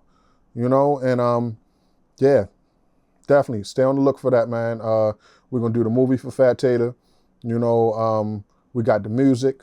We just need the right resources to tap in, because what happens is this: what I've learned traditionally, a lot of these people who are executives, they'll tap into Baltimore, steal from Baltimore, and then give it to their other artists or rob the artists. Because it's not a lot of representation. We got gentlemen like Kevin Lyles, who's from Baltimore, and Kevin has, worked with a lot of Baltimore artists over the time, that he's been in position, but there's really no national acts that has ever really been like, oh, this is that Baltimore sound. This is that Baltimore flavor, you know? And we need that, you know? So anybody interested, man, yeah, reach out, man. Reach out. Is there any scenes that remind you of real life Baltimore? Like if you had to pick a scene from The Wire that reminds you of Baltimore or represents Baltimore, like is there a scene that sticks out? Remember when they was playing basketball, when it was Prop Joe and them against Avon? They were at Johnston Square. That's over East Baltimore, off of like Biddle, and it's like not far from Biddle and Greenmount, right next to Johnston Square Elementary. But when they had that basketball game and everybody, you know, was out there and there was a crowd. See, Baltimore is a big sports city as well. We used to have what's called Midnight Madness, where like 12 o'clock at midnight, we'd have basketball games up at the Dome. That was Madison Square Elementary. So when that scene actually happened on The Wire, it definitely felt like home because, man, it'd be ballers out there. I'm talking about, man, like, you know, big betting going on. You know, like you might see somebody in the crowd, you don't even know who they is, but they could be a millionaire, you know, but they got this guy who might be on his way to UCLA next year or something like that. But you understand what I'm saying? Like, it was just that scene specifically for me. And when Avon got in Prop Joe Bush's, when he was like, man, what do you think, you Pat Riley or something like that? Remember, he said, man, it's 100 degrees out here. You got that suit on, you know, but nah, that's real Baltimore, man. Like we really, really care about basketball and like coming together as a community. You know, that's what I'm saying, man. Baltimore is a beautiful town, man. You know, it's just that I believe that the substance abuse leads to the mental health and the gun violence. But if we can address that, I think that, you know, a lot of things can change within the city. And it actually has changed. But I think that was definitely one of the scenes that, and I actually seen that scene getting shot. I was riding up the street, right? And I seen them like staging it. But again, I was on my way to go hustle, so I ain't pull over and see, even though that was in my community at the time. I lived in that area, but I just kept on driving. But then when I actually watched The Wire, you know how things, like I remember that day, you know, I mean, from where I was driving, I couldn't see the actors or nothing like that. I just seen a crowd of people at the basketball court. Is there anything that surprised you about The Wire? That the feds didn't get on them, that they didn't get the Fed charge. Remember, everybody got locked up. That was city and state. Oh.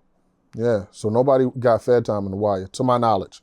When Avon and them got locked up, when Weebay, you know, remember when Chris met with Weebay at the end of everything and all that? There was all state charges. None of that was federal. But they were moving a lot of work. A lot of work. I'll tell you something else that surprised me. Now, because I'm really dwelling back. When Cheese let Prop Joe get killed, man.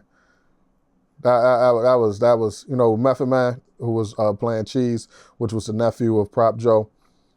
When that happened, that surprised me. I'm like, damn, Cheese. You know, just to be down with Marlo and them. You know? Yeah. Oh, and of course, when Bodie got killed.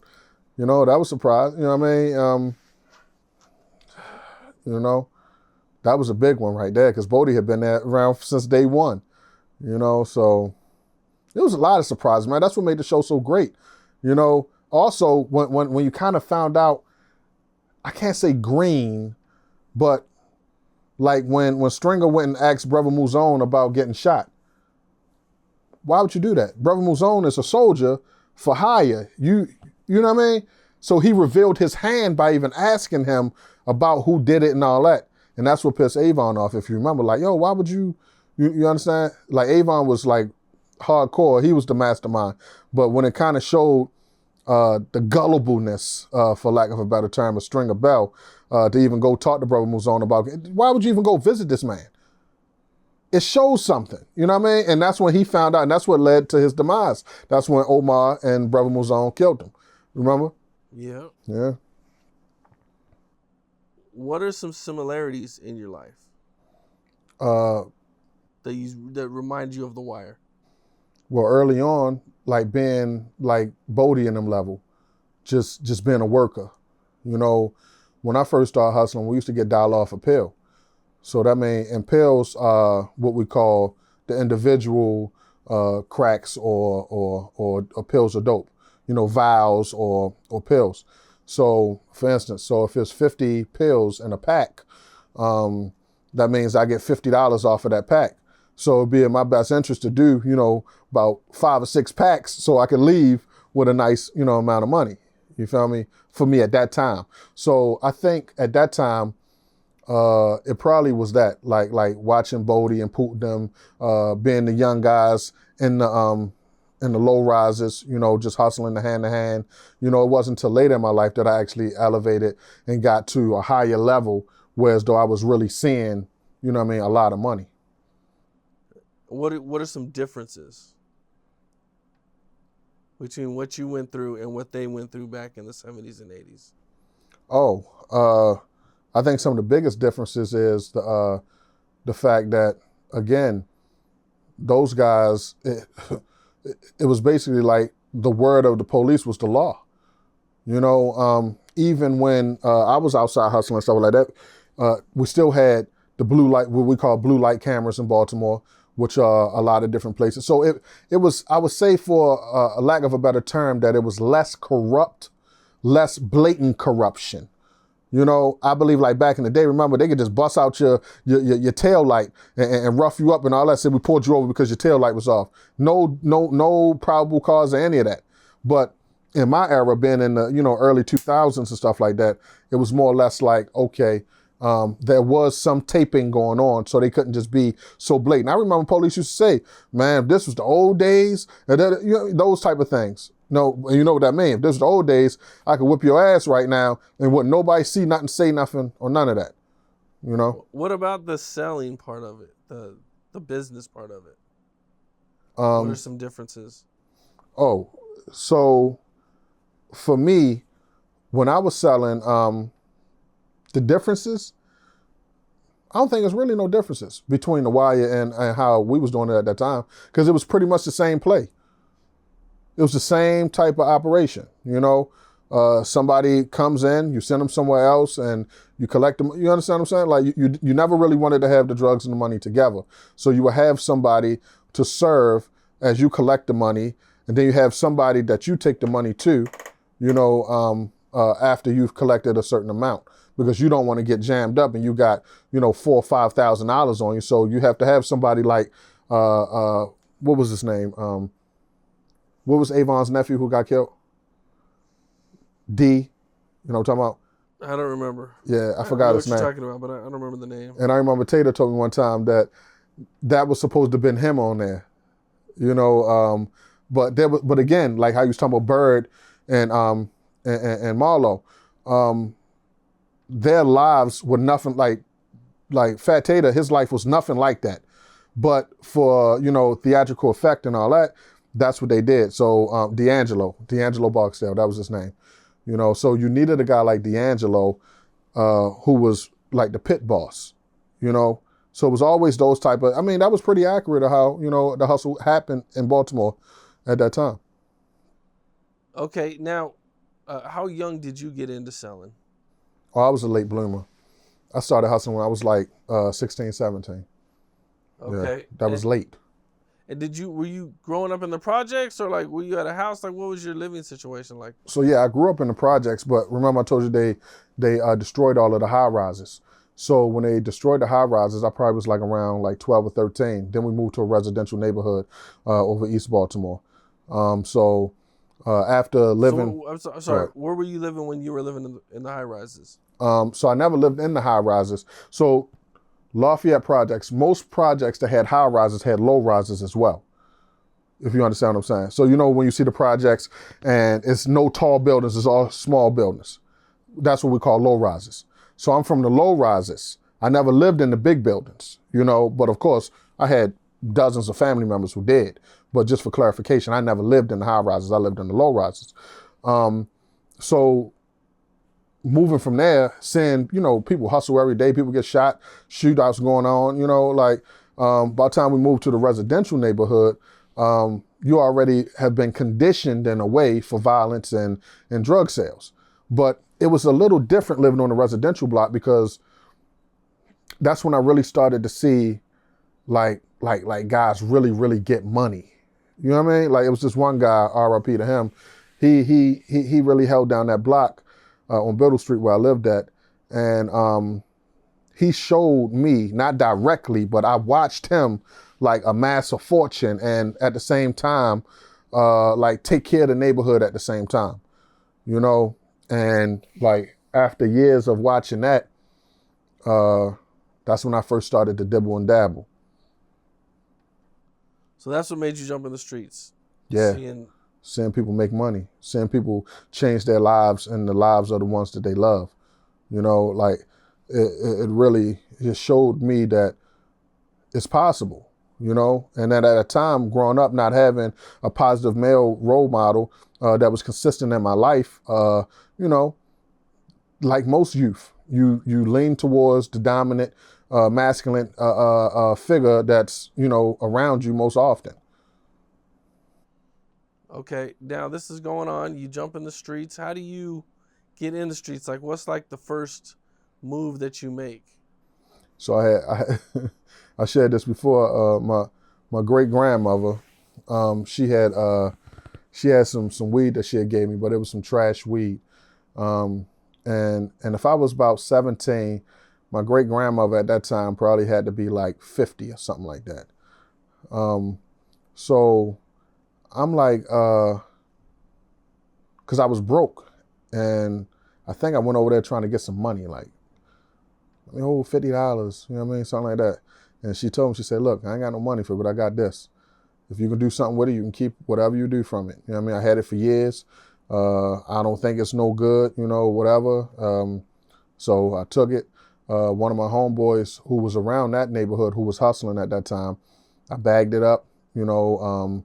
I told the guys what she had told me, and they told me to spray some, you know, some Jack Daniels on it to give it a little kick.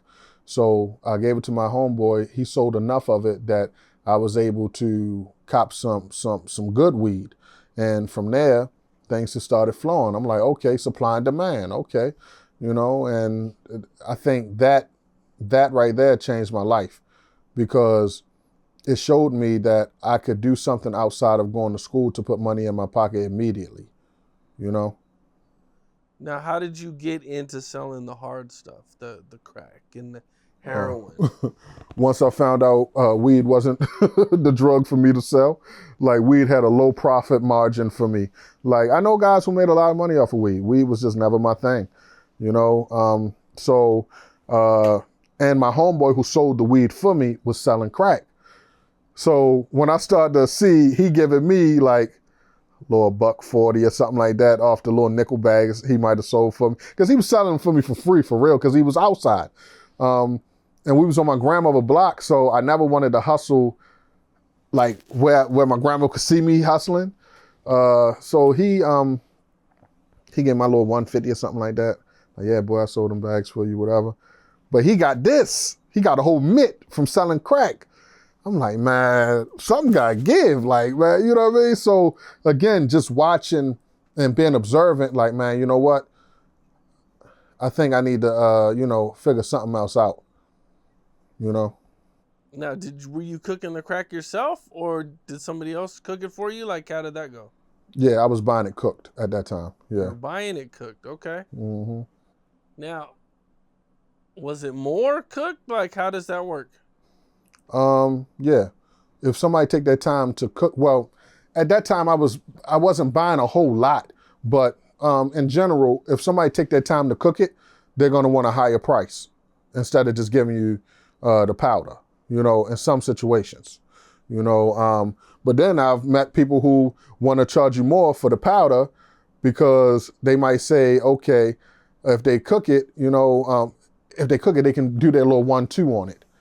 You know, so they might want to charge you more for the powder instead of, you know, the game varies, man. Well, what's the weight difference? Is there a weight difference between crack and coke? It's a small weight putting difference. The baking soda in there and you're cooking it, and you're doing a lot to it. You're only putting about an 8-ball worth of baking soda on every ounce of powder to make it into some good crack. So it's not a lot difference per se, you know, but you learn a lot in that process, Like I've seen people who had people cook for them, or they tried to cook and they threw away their water. You never throw your water away. See, I remember I had some little homeboys, and they were so desperate to get in the game. And what they did was they had somebody who was using, who knew how to cook it up for them, right? So they came back, they had something already or whatever like that. But as soon as they came back and told me, like, yeah, man, it was a lady too. Yeah, man, we just got mama to, put this together for us, man. It's good, da, da, da. So my first question was, what you do with your water? They didn't understand. Like most people ain't gonna understand. But if you know, you know. So when you cook and coke, it's always extras in the water. So even though I done took this chunk out of there, if I add if I just do a little bit more magic to it, some other stuff gonna come back as well. So it's extra rocks in there is what I'm saying. They didn't know that. They was just so happy with the cookie that she gave them that they didn't understand that she might have made out more than what they realized, so yeah. But my later plugs, so I used to find plugs that were really good chefs. And when you find a plug that's a good chef, you don't really have to cook it yourself per se. You know what I mean? Because cooking is time consuming. But some people love to cook,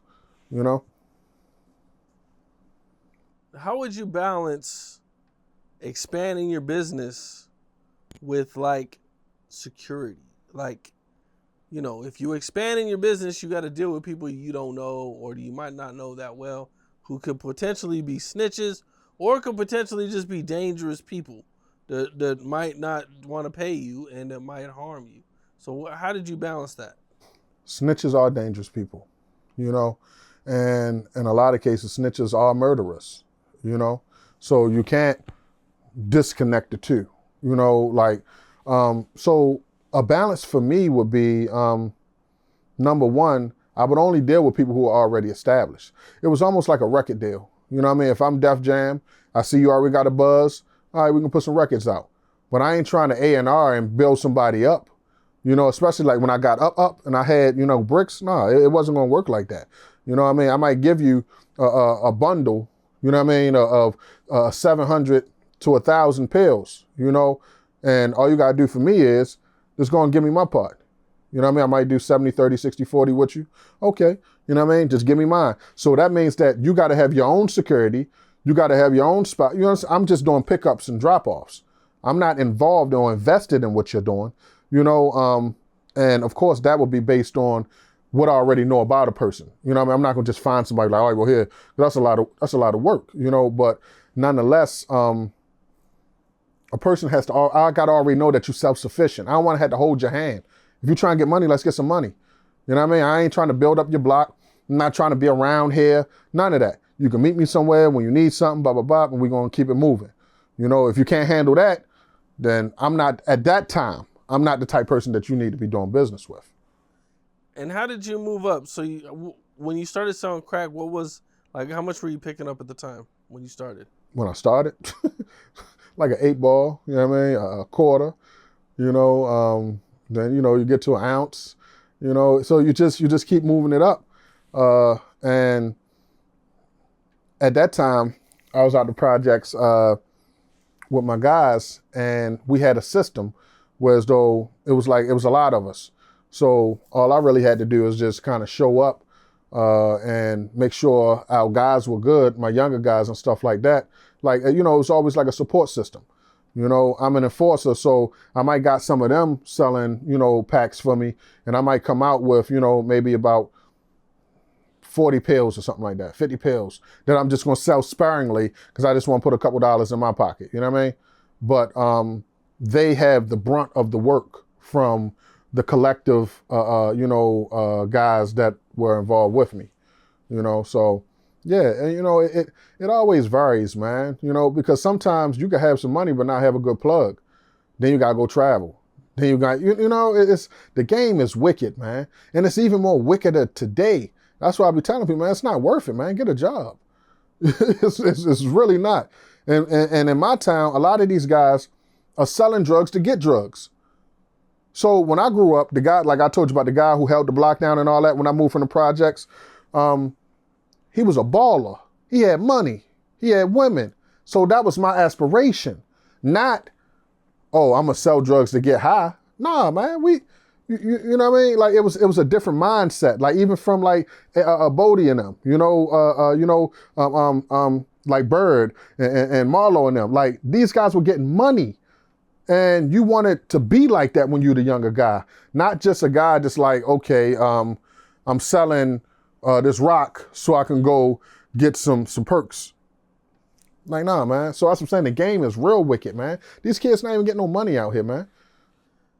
Yeah, when I was selling, I knew quite a few people who would sell just to kind of make money and support their habit. Yeah, man. That was a big thing. Yeah, man. That was actually quite a big thing that I knew. That was kind of crazy. Mm-hmm. See, I think it's different in Baltimore because Baltimore, right? Like we had so many legends. You know, so for my era, like you wanted to be a legend. You know what I mean? You wanted your name to mean something. You wanted to be mentioned with one of those names, if possible, even though those are big shoes to fill, but you don't want to be the bozo.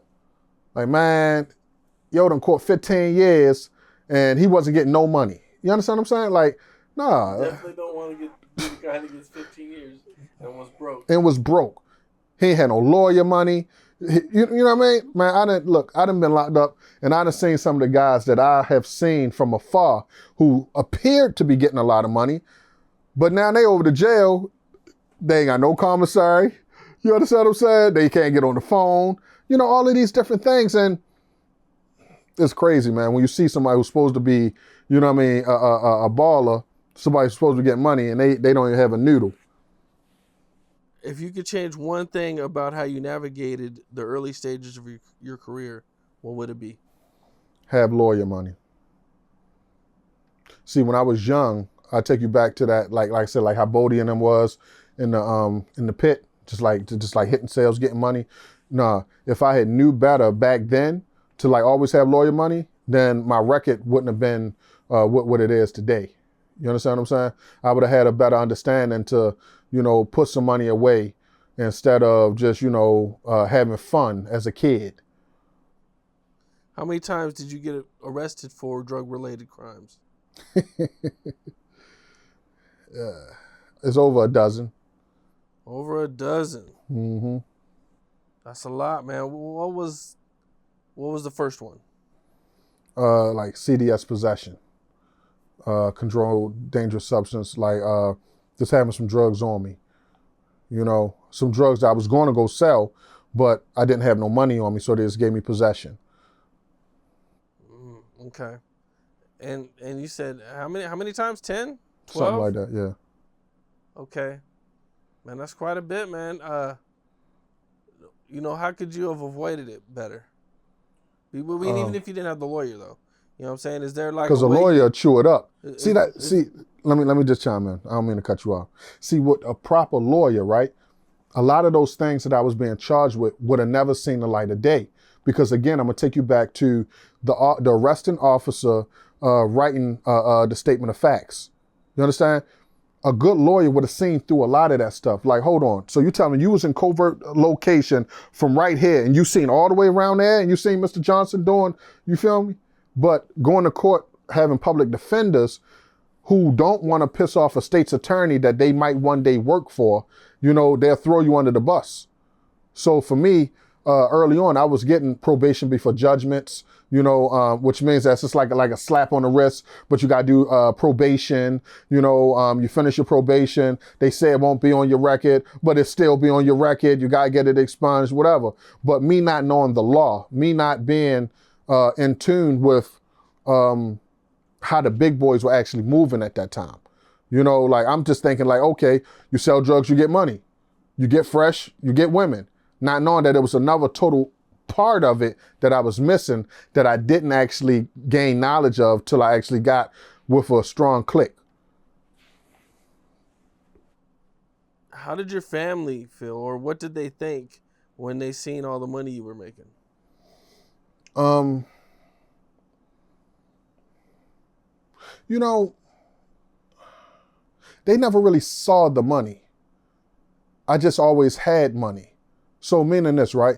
So I was never a flashy type guy, like I'm coming around, I'm doing this and that. But anytime anybody need anything, it was there. So I never made it awkward.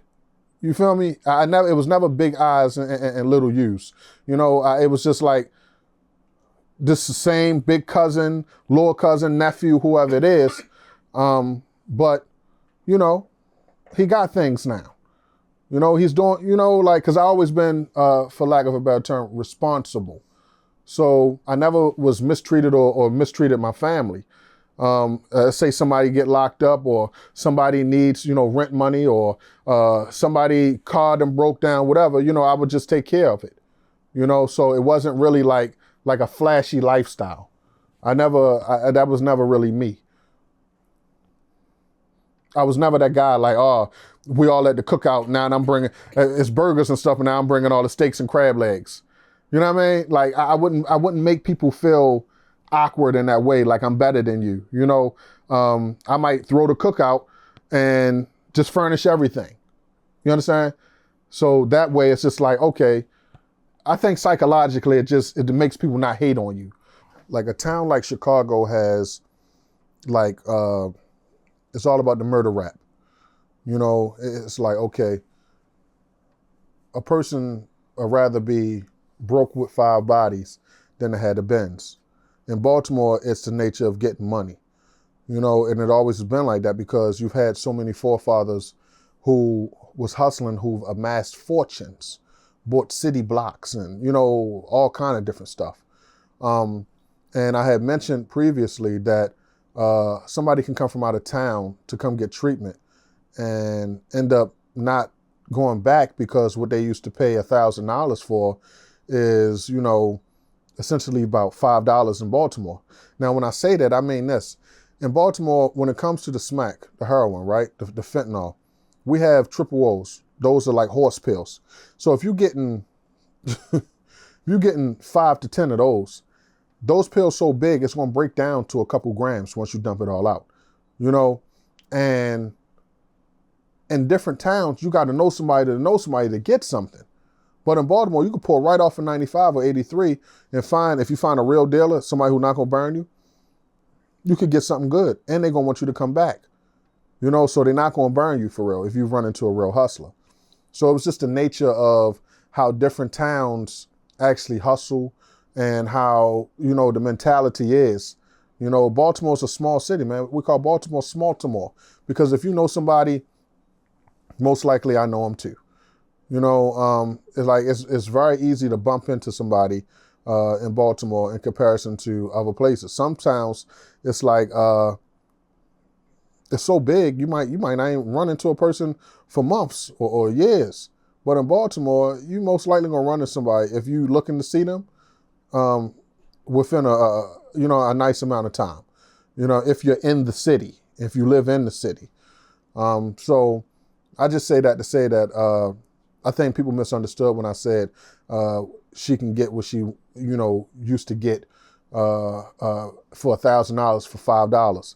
Because with the fentanyl, like I said, the price is so cheap. You got 2 for $5s. That means 2 pills of dope for $5. But you're talking about big old pills. That's heaven to a user who's used to having to wait for Johnny, and Johnny takes, you know, 2 hours to get to her, and Johnny is going through somebody who's going through somebody who's going through somebody, and they all taking something out of it, stepping on it, and everything else. So there's a lot of money to be made taking your dope out of town, like to Kansas or Missouri or somewhere. I would believe so, yeah. You could probably, if it's a $5 pill, you could probably sell it for $10, and then they're still probably going to sell it for $20. No. See, I used to hustle in West Virginia. And what we used to do is when we were hustling in West Virginia, whatever we would have from Baltimore, it was like triple. You know, because it's scarce down there. And it's one of those places that you got to go through somebody to go through somebody. Like I remember my brother told me, right? He said, man, it was this one hill in West Virginia where they always told him, like, yo, don't go up there. The white people up there, they hillbillies, they very racist. They probably shoot you if you try to come up there, right? So him being him, you know what he did? He went up there. Now, these people, they got high, but they didn't have a good connection on good drugs. So when he went up there with the crack cocaine and stuff they had, man, listen, they got along very well. They had him riding the four-wheeler, shooting their guns, all kind of stuff. You understand what I'm saying? So I say that to say that addiction is common. You know, like no matter where you at, and it affects us all the same kind of way at the core. You know, so I know from just from that experience down there, yeah, you could take something down there, you could sell it for double, triple. You know, because they don't know when you're coming back, and if it's good, they want to get it all right then and there, because their local dealers don't have access to the stuff that you coming from a major city with. You know. What's it like racially? Like, I interview dudes in Chicago, and they don't hang out with white people at all. Are those pictures kind of accurate to how things were? Like, people were outside a lot, and then the violence came, and people didn't want to hang out outside anymore? Oh, yeah. Ain't nobody trying to... Look, when the violence come, see, by us being, like, not in the... Our neighborhood is in the inner city, like a poverty-stricken neighborhood, but it ain't like people out here paying project rent or like Section 8. There's a couple people out here with Section 8 in the neighborhood, but most people paying market rent. So once people start dying, people start moving to better places to get a better bang for their buck. So it dwindles the hood like that, and then you got the people who be like, I ain't popping out no more over there getting killed and stuff like that. So you know, it's a lot of things, it's a lot of variables that come with that. Was there white people in your neighborhood back then? Nah, this Chicago, ain't no white people and black people in neighborhoods. That's different. Okay, never. There ain't not one white dude that lived in your hood? Nah, I ain't go to school with not one white person, none of that. When I was in grammar school all my life. And being from Chicago is like the most segregated city in America type stuff. They got their own neighborhood. Unless you like live on the borderlines of the neighborhood, on the borders of the neighborhood, then you might be mixed in, but for the most, they got their neighborhood. I don't go over there. I know not to go over there at nighttime. You know not to go over there. You will get beat up, baseball bats, arrested, stuff like that. And they don't come to our neighborhood. Same with like the Hispanic neighborhoods and stuff like that. Right. Like the white people and the black people, they have their own areas where they don't really mix. Like over here in California, bro, everybody is in everybody's quote unquote neighborhood or whatever. You know what I'm saying? Like, Right. There's I got black neighbors, Mexican neighbors. You know what I'm saying? And most neighborhoods are like that, except maybe like if you get like the really rich areas, then it's probably more white people. But you know, it's a little bit different over here. Like, what's it like in Baltimore? Oh, it's a mixed pot. You got white, black, Latino, Asian, you know, all together, getting high, selling drugs, you know, everything is all together, man. We have certain neighborhoods that are like predominantly white, like you say, like Highlandtown, you know, Pigtown, stuff like that, right? And those are predominantly white neighborhoods, but they hood white boys. They not like your, you know what I mean? Like they white guys who are from the hood and go by hood politics, you know, and yeah, it's a very large mix. And it's not segregated like where it's though, these hood whites are to themselves. Nah. If you want to go back to The Wire, do you remember season 2 when do you remember Frog? Frog, he was the It's been a while. So he was the white guy who was dressing like the black guy, but he was in the white neighborhood, and he was trying to get the dope from Frank Sabaka's nephew. Remember Okay. that was the season about the docks, and the white boy Frog, he was trying to get the drugs from the nephew, and but Frog was like a hood white boy. He was a very good representation of those parts of the city. Yeah, man. Look, man, in Baltimore, whites and blacks is like this. You know what I mean? Especially in the drug trade. I'll say that. In the underworld. You know, it's always that separation when you're talking about, you know, people who might, you know, be going to work and, you know, who don't indulge in certain things openly. Because what I learned is this, those same people who live in those very good neighborhoods, they still getting high. And a lot of times what they do is they have a runner. See, runners are people that, you know, you can go pay them to go to the hood. See, traditionally, if you want to go back, when you was talking about guys like Marlowe and Bird and Bodie and them, they didn't serve white people for real. Like, it was a rule that white people can't come to the hood because all white people are police and white people make it hot. You know, over time that has changed. But in those still well-to-do neighborhoods today, they have runners. You might have a doctor, a scientist, whoever the hell live in that damn neighborhood, and they like to get high. They like to party, and they might need John at the job to go get it. But John is black. He live in the hood. He might not even get high though, you know. But he's making a couple of dollars. Like, John, look, man, we got $3,000 for this weekend. We're going to pay you, $500 to go get us this party pack. We need this much, this much, that, blah, blah, blah. You know what I mean? And this is like something that happens all the time. Because if I'm a doctor at Hopkins, I can't be down in the hood trying to get some dope, but I love dope. You know what I mean? And people have a misunderstanding that the more money you have, the better connects you have. No, you might have a lot of money and don't know where to get it. You know what I mean? So you gotta scratch that itch. So you're gonna do whatever it takes to make sure you get it. Yeah, it's kind of crazy, man. I knew lawyers Right. and people like these high status people who had money, and Mm-hmm. man, that's like horrible to think. Like, you go hire a lawyer and to find out that this guy is doing drugs. Like, Right. man, Yeah. that's nuts, man. Yeah. It happens more often than people realize, man. Yeah. Addiction is dangerous, man. And that's my whole point, man, that I want people to understand addiction. Like, don't think that addiction only happens in the ghetto. Nah, man, it reaches everybody. If you want to think about it, think about Joe Biden's son. You know what I mean? Here he is. He's been afforded almost every luxury in the world, and they still caught him smoking coke. Coke, Everything. they got him with all types of shit, You right? feel me? Right. Yeah, he Right. was accused of a lot of shit. Guns? Didn't he have some guns on him too? All kind of different stuff. Yeah, man. So I'm just saying, so people think that it only happens in the ghetto. Oh, these are poor people. Nah, man. You might have a rich uncle right now who's shooting needles in his arm, but you don't know it. You think he's just a funny uncle who come around, who got he got the Bentley and the mansion out somewhere, but whole time he's addicted and he needs help. But you don't know it, Yeah, that's wild, man. And that's crazy that they wouldn't even sell to white people, man. That's crazy, man. And okay. They bought heat. If you're in the projects and the police ride by and they see the solo white person walking around, they know this ain't right. Something, and they're gonna hop out. And now for the guys who are hustling, this is trouble. So nah, you can't come down here. Find a way to get it. You can get high, but you can't come get it. Yeah. So that was a byproduct, like runners was a byproduct of that segregation of white people not being able to come to the hoods at that time, like back in the 70s and 80s and stuff like that, early 90s.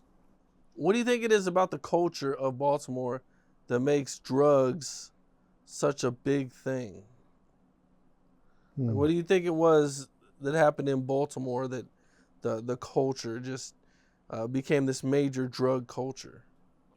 It seems like everybody's selling or using. And some people are selling and using.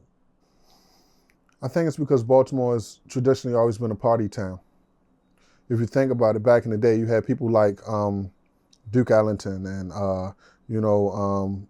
Billie Holiday, and Pennsylvania Avenue in Baltimore was a very prominent black area, like at the time of like the Harlem Renaissance and all that, like back in the day and stuff.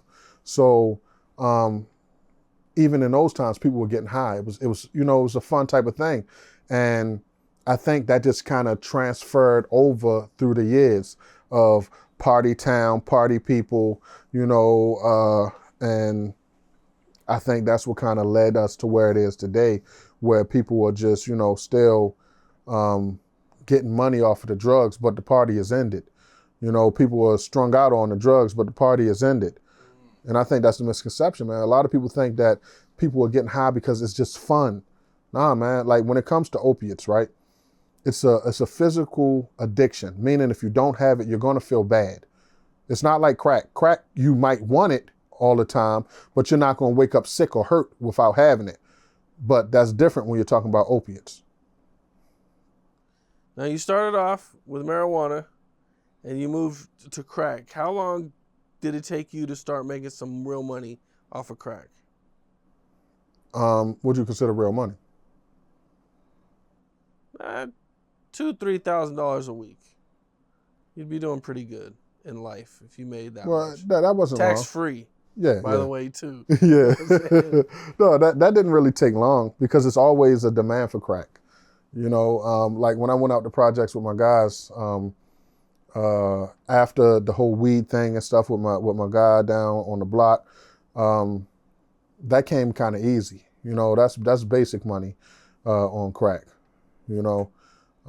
Again, let me paint this picture for you. It's people at that time in Baltimore who was making $50,000-$60,000 a day on like heroin. So, and some of those guys only wanted to sell heroin. So for instance, let's say you got a heroin block, right? And you say, hey man, Carl, look, I'm down here booming with this. You can come on down here and be down here with me for real. So if I come down there with you, I might be selling crack, and you don't want none of the crack money. You just know that it's a need for it over there. You selling dope, but you like, man, I see you doing good out here. So now I might be doing $5,000 to $7,000 a day just on crack because most people have polysubstance use, meaning that they're not just doing one drug. A person who does heroin isn't just looking for heroin most times. They want heroin, they want cocaine too, and they probably gonna drink some booze and maybe smoke some weed too. You feel me? So yeah, crack is definitely I made my most money off of crack, How much would you say you were making at the height of your business? A day, a week, what? A day. A day? A day, maybe like 10, 12,000. 12,000. So that's like $80,000-$90,000 a week. Yeah. That's pretty good. Yeah. Now, when you were making all this money, did you stash any away? Like what was like the most you spent in a day? See, again, I'm not a flashy guy, so what I would do is at that time I had no knowledge of real estate and I remember I used to have so much cash, right? And I would go on Credit Karma or something like that, and my credit score was a 000. I didn't have anybody at that time that was educating me on like, man, look, put this in the bank and then, get a CD or get a pledge loan. And, I didn't know about those type of things. So what I would do is I would buy vehicles. So at one time I had probably like over 10 vehicles just like in the projects, just scattered around. People didn't even know. In the projects, you could have a car sitting somewhere for years and it never get towed or broke into or nothing like that, So what I would do is I would always just invest in vehicles in the event that I ever need to sell one but for the most part, I would use them as stash spots, so I would have money in one car, drugs in one car, drugs, you know what I mean? Like, so I never really splurged for real. I just always made sure that I had what I needed and my family had what we needed. We would take trips and stuff like that, but I was never like, oh, I got the gold chain now and whatever. Like I buy cars, put some rims on it or something like that, or, you know what I mean? But like, oh, I'm going to buy out the bar or I'm down the strip club. Like I didn't come from that. I came from get money and shine, but you don't have to be flashy because the flash bring the police. You know what I mean? See, that's what I'm saying. We had a lot of good people who came before us who showed us and taught us what not to do. So for me, I was never really like that flashy type of guy or nothing like I had gold teeth and stuff, but it was never like I needed to, had a Rolex and I was more focused on keep copping and keep flipping. That was my goal, keep flipping. How many hours a day would you spend selling? Every hour I could. Sometimes I had a car, right, that had some tents on it and stuff. And I would, remember I told you I had multiple cars, but I would literally park in certain places, have my plays come meet me at a certain place in a certain car, hit all of them, and then go switch a car, go to another location. You understand what I'm saying? So, I mean, I had a motto back then. It was like what Jeezy said back in, what was that? I think that was TM 101. I can sleep when I die. You know, that was my motto for a long time.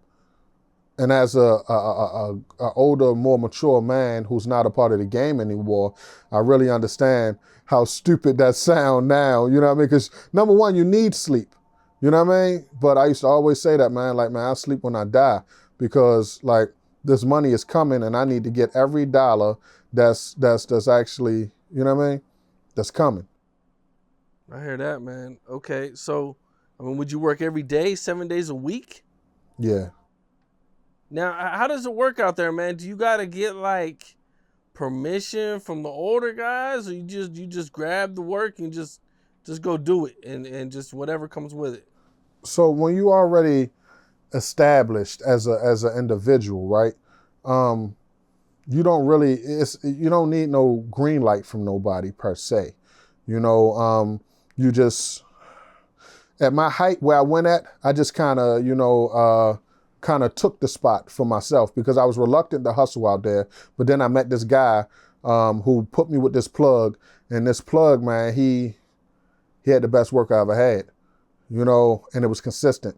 So for me, I was like, man, see, when you're early in the game and you got gatekeepers on you, people that might only allow you to cop a certain amount, or they got the A1 but they giving you the B, or you know what I mean? It's like when you get that plug that's flooding you and it's good and it's consistent, for me, I had to make the most out of it. You know, so I wasn't worried about sleeping. I wasn't worried about nothing, you know, so I was just getting it in. And again, largely, once I got to that point, when I had bricks, what I would do is I would just bag up, you know, like 700 to 1,000 pills, like, and just give bundles to people who are already established in places, you know. And like I said, I would do 70-30 or 60-40. That way, you know what I mean? Just give me my 7,000 off of this, you know what I mean? And I had pills so big that for the most part, they could have been $10 jars, right? I was selling at that time what they call jugs. Jugs are glass jars, bigger than your traditional valve. They shorter, but they fat, like some old school. You know what I mean? But I would leave room for them to be able to sell them for 20s, 25s, because it was so big and so good. See, I never was worried about every dollar. I just wanted it gone. You feel me? And as long as I can maintain just giving that out every day to people who jamming in different spots that I'm not at, and I'm already doing me too where I'm at, it was a win-win. All I had to do is really pick up. Now, you're selling crack and you're doing pretty good. At what point do you start with heroin? Or is that just part of it too? Yeah, it's is just that part from the of it. very gate too? Yeah. Dope was always involved. You know, so to go back to the point that I made with you, like with Bodie and them in the pit. So when I was at that level and I was selling ready, I was selling dope too. You know, because they go hand in hand. So yeah, I've always sold dope at the same time, most times when I was selling ready. You know, but the thing is, for me, on my own, selling crack is when I got my most money. You know, but yeah, I've been a part of so many different shops. That's what we call them, shops, like dope shops. You know what I mean? Whereas though, and being young, you play different roles. You know, until you get to the point where as though you're the one running the block and was your shop. You know, but yeah, I mean, I've made a nice penny off of dope. You know, but all the time, I most likely was selling ready with it at the same time, crack cocaine at the same time. Is there a time where you had to like negotiate with like a rival or somebody just to keep the peace? A rival? No, not really. Because everywhere I ever hustled at, when I was younger, I was under somebody's wing. So everything was already established. So it might have been beefs and stuff like that, you know, whereas though we might have, you know what I mean, it might have been violence that was going on, but that wasn't my role to negotiate anything. I was just there as a soldier, if you understand what I'm saying. Now, while you're doing all this and you're making all this money, do you ever really think like you're going to get caught, or that you're going to get caught to the point where you have to do some real time, or you're going to go away for like 30 years? Like, are those thoughts, like what's going on in your head? Did you ever think about getting a real job? No. But I did think about what you thought, though, what you just said. Yeah. As I got older, and I learned the game more, yeah, I really did. And especially like when I started to really understand what my record looked like. Like it's different when you're just going in and out of jail. And when you actually get a chance to go pull your record. Because you can go to the courthouse and give them your name, and they'll give you your record. But no, I really wasn't thinking about getting no job. But I did start thinking about the time and stuff as you get older. Like when I started to have kids and stuff, when you have more to lose, you start smart. Well, for me, when I started to get more stuff that was important to me in my life, I started to really wisen up. That's where the transition came from, like I said earlier, not having a lawyer to making sure that I was lawyered up. Like I would have a retainer, for stuff that could happen. That way, if I do get booked, boom, he already on it. All they got to do is make a phone call. He already there. No more public defenders. No more, you understand what I'm saying? No bails and all of that. Like, man, people don't understand, man, that no bail, like when you get locked up and the commissioner gives you a no bail, meaning that, you can't get out. Like you got to wait till your court date, or you got to have a lawyer that'll put a habeas corpus in or make motions or whatever to try to get you out. Like when you're just sitting there and you watching the jail tier just flip, meaning people coming, people going, and you just still sitting there, like you start to wisen up, like, look, I need to do something different. And jail makes you a better criminal anyway. For me, that's what I learned anyway. Because you start hearing old heads and different people who getting money in different parts of town. And, it's a social environment, You just start to learn certain things. Like, okay, somebody might drop a lawyer name that you might not have heard of before. You're like, oh, okay. You know what I mean? I'm going to check him out when I get uptown, whatever. So, no, I never thought about getting a job back in my younger days. But as I got older, I definitely started thinking about the time. Like, this could take me away for a long time. That's why I always tried to move as smart as I could. But we can piggyback on what we was just talking about, just about the harm reduction. Like, for people who don't understand about the fentanyl, how they putting it on everything, what I would say is for anybody who smokes marijuana, get it from a trusted dispensary, because they putting so much stuff on this in the streets that you might not know what you're getting. Like as I said earlier, that I've seen kids come to the ER that I know only smoke marijuana, but then when we do the urinalysis on them, it has fentanyl in their system. So just be careful, man. It's fentanyl in the coke, it's fentanyl almost in everything. And the thing is, fentanyl is the type of drug that you won't really know until it's too late. And you said they're also spraying weed with terps? Yeah, terps. So what is that? That's like a synthetic fluid that enhances the bud. It's crazy that some people seek bud that has terps on it. Like they'll ask, like, it got the terp, it got the spray, it got the terp, you know what I mean? And if it don't, they might pass on it because it's giving them like an extra boost on the high, and I know it's really large in New York, and I think in Florida as well.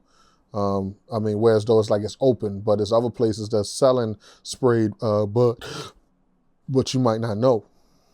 Now, with this terps, can you take like some garbage weed and spray it on there and make it good? Like how does it work? I think it got to be at least mid.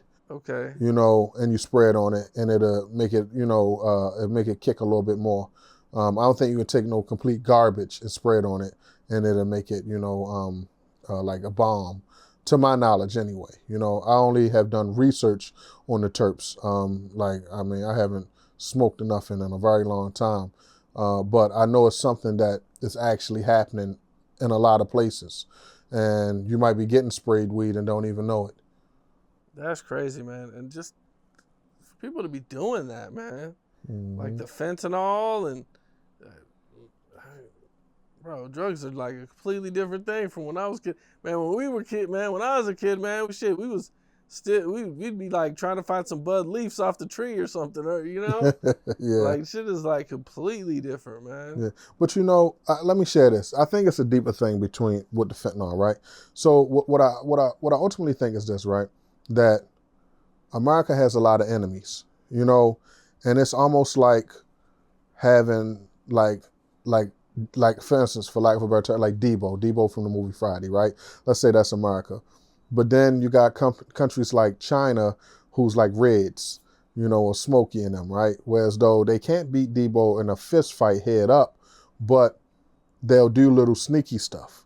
So for me, I believe that with this whole wave of fentanyl, it's largely because countries like China and Japan never stopped warfare against America from, the past. So this is a way for them. Think about it. If you are a dictator of one of those Asian nations, specifically like China, where studies show a lot of the fentanyl is coming from, when you're looking at your charts and you see that, okay, we killed 200,000, 100,000, 50,000 Americans this year with fentanyl, that counts to you because those are American lives.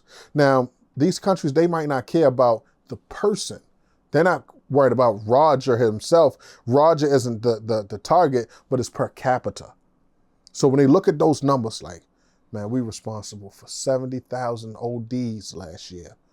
That's a win for them, So in my mind, I believe that a lot of these countries, they never stopped the warfare. They just had to change it because, again, they can't beat Debo in a fist fight. But if I can get their people hooked and they dying slowly and in mass numbers for my country, that's a win. That's just kind of how I put it together, as far as how these things are happening. I don't believe in coincidences. Man, it's possible, man. I mean, if it's all coming from China, I mean, yeah, I've heard that that's where it all comes from too. I remember they're making a big deal about that in the news, but I ain't heard anything about all the fentanyl deaths in a while. Oh man, it's like the news just stopped reporting on it, or at least around here, I haven't seen too much of it. Right. Yeah. Well, I can tell you on the East Coast, it's definitely very big. Yeah, it's still happening all the time, man. But again, it's a lot more treatment options and stuff nowadays. Well, they got the Narcans too, right? Which I heard have saved a lot of people from dying. Right. Like I know that the OD rate is like down like 30-something%. Yeah, it's definitely down. Right. Yeah. But remember, I shared with you earlier that Narcan can't stop sedatives. So if you're cutting your dope with that xylazine or anything else that's not an opiate, Narcan won't save you. I could sit right here if I did a pill of dope that had some of that xylazine in it, and you hit me with a Narcan because I'm starting to OD, it's not going to do anything because the Narcan only binds to the opiate receptors. So it's a new thing. It's called OPV, which binds to both of them. It's OPVEE, I believe that's how you spell it. And that's also something new that's saving lives. So it's just these type of things that we need to know about, man. Like I think schools need to have these things in there. Churches, libraries, all of that, man, because the addiction rate is so high and lives need to be saved. No, that's real shit, man. The addiction rate's high, the OD rate's through the roof, man. Okay, so how did everything come crumbling down for you? How did you get caught? How did you eventually change your life? Well, my door got kicked in, and they caught me bagging up, took me to jail, and when I went to jail, I was older, and my kids were older. Like a lot of the stuff that I did earlier, my kids, they weren't even born yet. So for me, it was just like I needed to make a change for them and be the example that I wanted to see. Even though I was selling drugs while they were younger, they didn't know what I was doing. Like I wasn't never like the guy who smoke blunts in front of my kids, have them riding in the car, and I'm hitting sales. I was never that type of guy. I guess you would call me more of a conservative hustler, and I think that's where my longevity came from. But bottom line, my door got kicked in because a CI, a confidential informant, had told them that I was, hustling. But the thing was, when they kicked in my door, it was like the first time that I ever really bagged up at my house. I would always get a hotel room, and like it would take me hours to put everything together. Because like I said, I was putting packs together, so I would be dropping stuff off throughout the city to different people. And, I would have a designated day for them to have whatever they needed for me, at that time.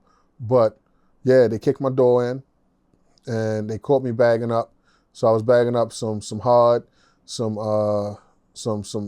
fent, I think some bud.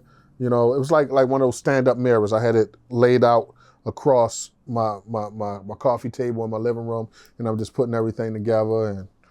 And then I went to jail.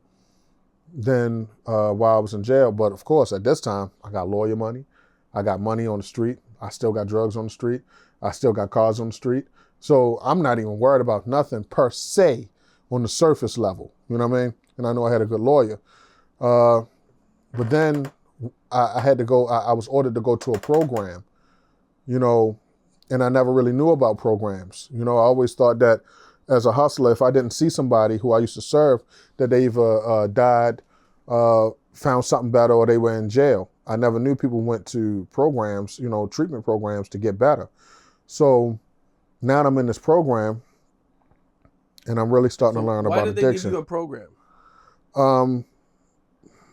They gave me the program because of my lawyer's fight. My lawyer, when we went to court, he presented everything, in a way that showed that not only am I, selling drugs, but I also have addiction issues as well. Like, don't get this man jail, get this man treatment. You feel me? And the judge went for it. So you avoided all jail time?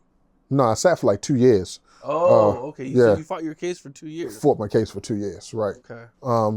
So I fought my case for 2 years, had to do 6 months in the program, 6 months outpatient from the program, and like 5 or 6 years probation. So 6 months you have to live there? Yeah. That's around a long all time to have to live around the like same type people I used to serve.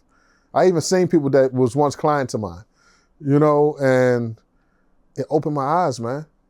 I never knew this. It was crazy, and I take myself to be an intelligent gentleman, but I never knew that. So I'm like,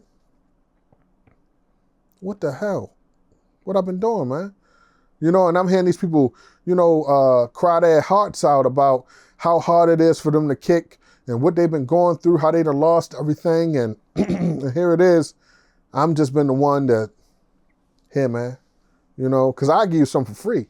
I had so much of it, and I knew mine was good. So I'll be like, yeah, man, here, take these 3, take these 4, whatever it is. Here go my number, call me, So from sitting in the program, and it just made me realize that I was really hurting the community, honestly. And to some people, they might be like, well, how didn't you know? And blah, blah, blah. Man, if you ain't walked in these shoes, you don't understand, what the war has been, what the mission has been, what the experience has been. Baltimore is different. And I thought I was doing the right things. But when I realized that it wasn't that, I knew that I had to make a change. So as I'm in this program, I'm learning about addiction and learning that, man, getting money is an addiction. Fast money is an addiction. I never thought about it. I'm like, I'm just doing what I know how to do. But nah, man, it just taught me a lot. And I had to start reflecting and understanding the image that I'm having in front of my kids. So remember, at this point, I haven't really even been with my kids for almost like 3 years. You know what I mean? Now they would come on visits and stuff like that, but I'm talking like physically, like, hey, like being home with them. So it just I had to change, man. It's my sons, man. They mean everything to me. And as young black men in a city like Baltimore, I know how easy it is to make that wrong turn. I was one of those at 16, 17. Now I want to be in the streets because I'm trying to get money when nobody ever taught me how brilliant I am and how I can go to school and, make a career out of some things, So I just made that change. I made a conscious effort to say, man, I'm going to switch this up, especially as a gentleman who had young guys. I had, people who were younger than me who was hustling for me, and I could see that even in them, all it took was a couple situations for them to lead themselves to the older guys to get money. And I never wanted my kids to think that that was the way to go. And that's why I fight so hard today to try to save the youth and even, the elders as well, man, to let them know that change is possible. You are worthy of love. Don't give up on yourself. If you need help, reach out. That's why I started Baltimore Recovery Alliance. And anybody who need any help, man, I get people, man, reach out to me from Wichita and all kind of different places, man. It's BaltimoreRecoveryAlliance.com. And my email is carl@BaltimoreRecoveryAlliance.com. People just reach out to me, man. Like, man, I had a lady hit me up last week, right? And this is based off of these podcasts I've been doing. I got a daughter and her fiance, they're going through it. I'm in a town, I don't really know too much about recovery or nothing like that, but I want to get them to help. You feel me? So I'm not the type of person like, well, if they need help, send them to Baltimore. Nah, let me find resources in your community, in your town, and neighboring towns that you might can call and connect them with. You know what I mean? The job is to help save lives, bro. I mean, no matter where you at, your life is important. So for me, that's my goal. Just to bring awareness, bro, that if you go out, man, you might not come back because these drugs are wicked. I hear that, man. Well, I appreciate you coming by. You got a wild story, man, wild experience, come from a wild area, Yeah. History with the wire and everything like that. It was kind of crazy how it worked out, man. I just interviewed Bird, you know what I'm saying? And then I link up with you, man. You guys are probably like the first Baltimore guys who I've ever worked with. So, you know what I'm saying? Crazy that both of you guys popped up at the same time, man. But, man, I'm I think that's dope what you're doing. Helping, giving back, man. Yeah, I'm glad, things are working out for you, man. I mean, you sure are blowing up, man. So thank you, brother. That's dope, man. Yeah, man. Like I said, I just want to, let the people know, man, that I am available. You can reach out to me at carl@BaltimoreRecoveryAlliance.com. You can go to BaltimoreRecoveryAlliance.com. Check out the website. It's Baltimore Recovery Alliance on every social media. Stay tuned in, man. Whatever I can do for y'all, I'm here. All right, that's what it is. What's up, this Cam Capone. If you want to hear these interviews with all the cuss words in it, all the stuff we had to take out because YouTube makes us cut a lot out, all you got to do is become a member. Hit that button.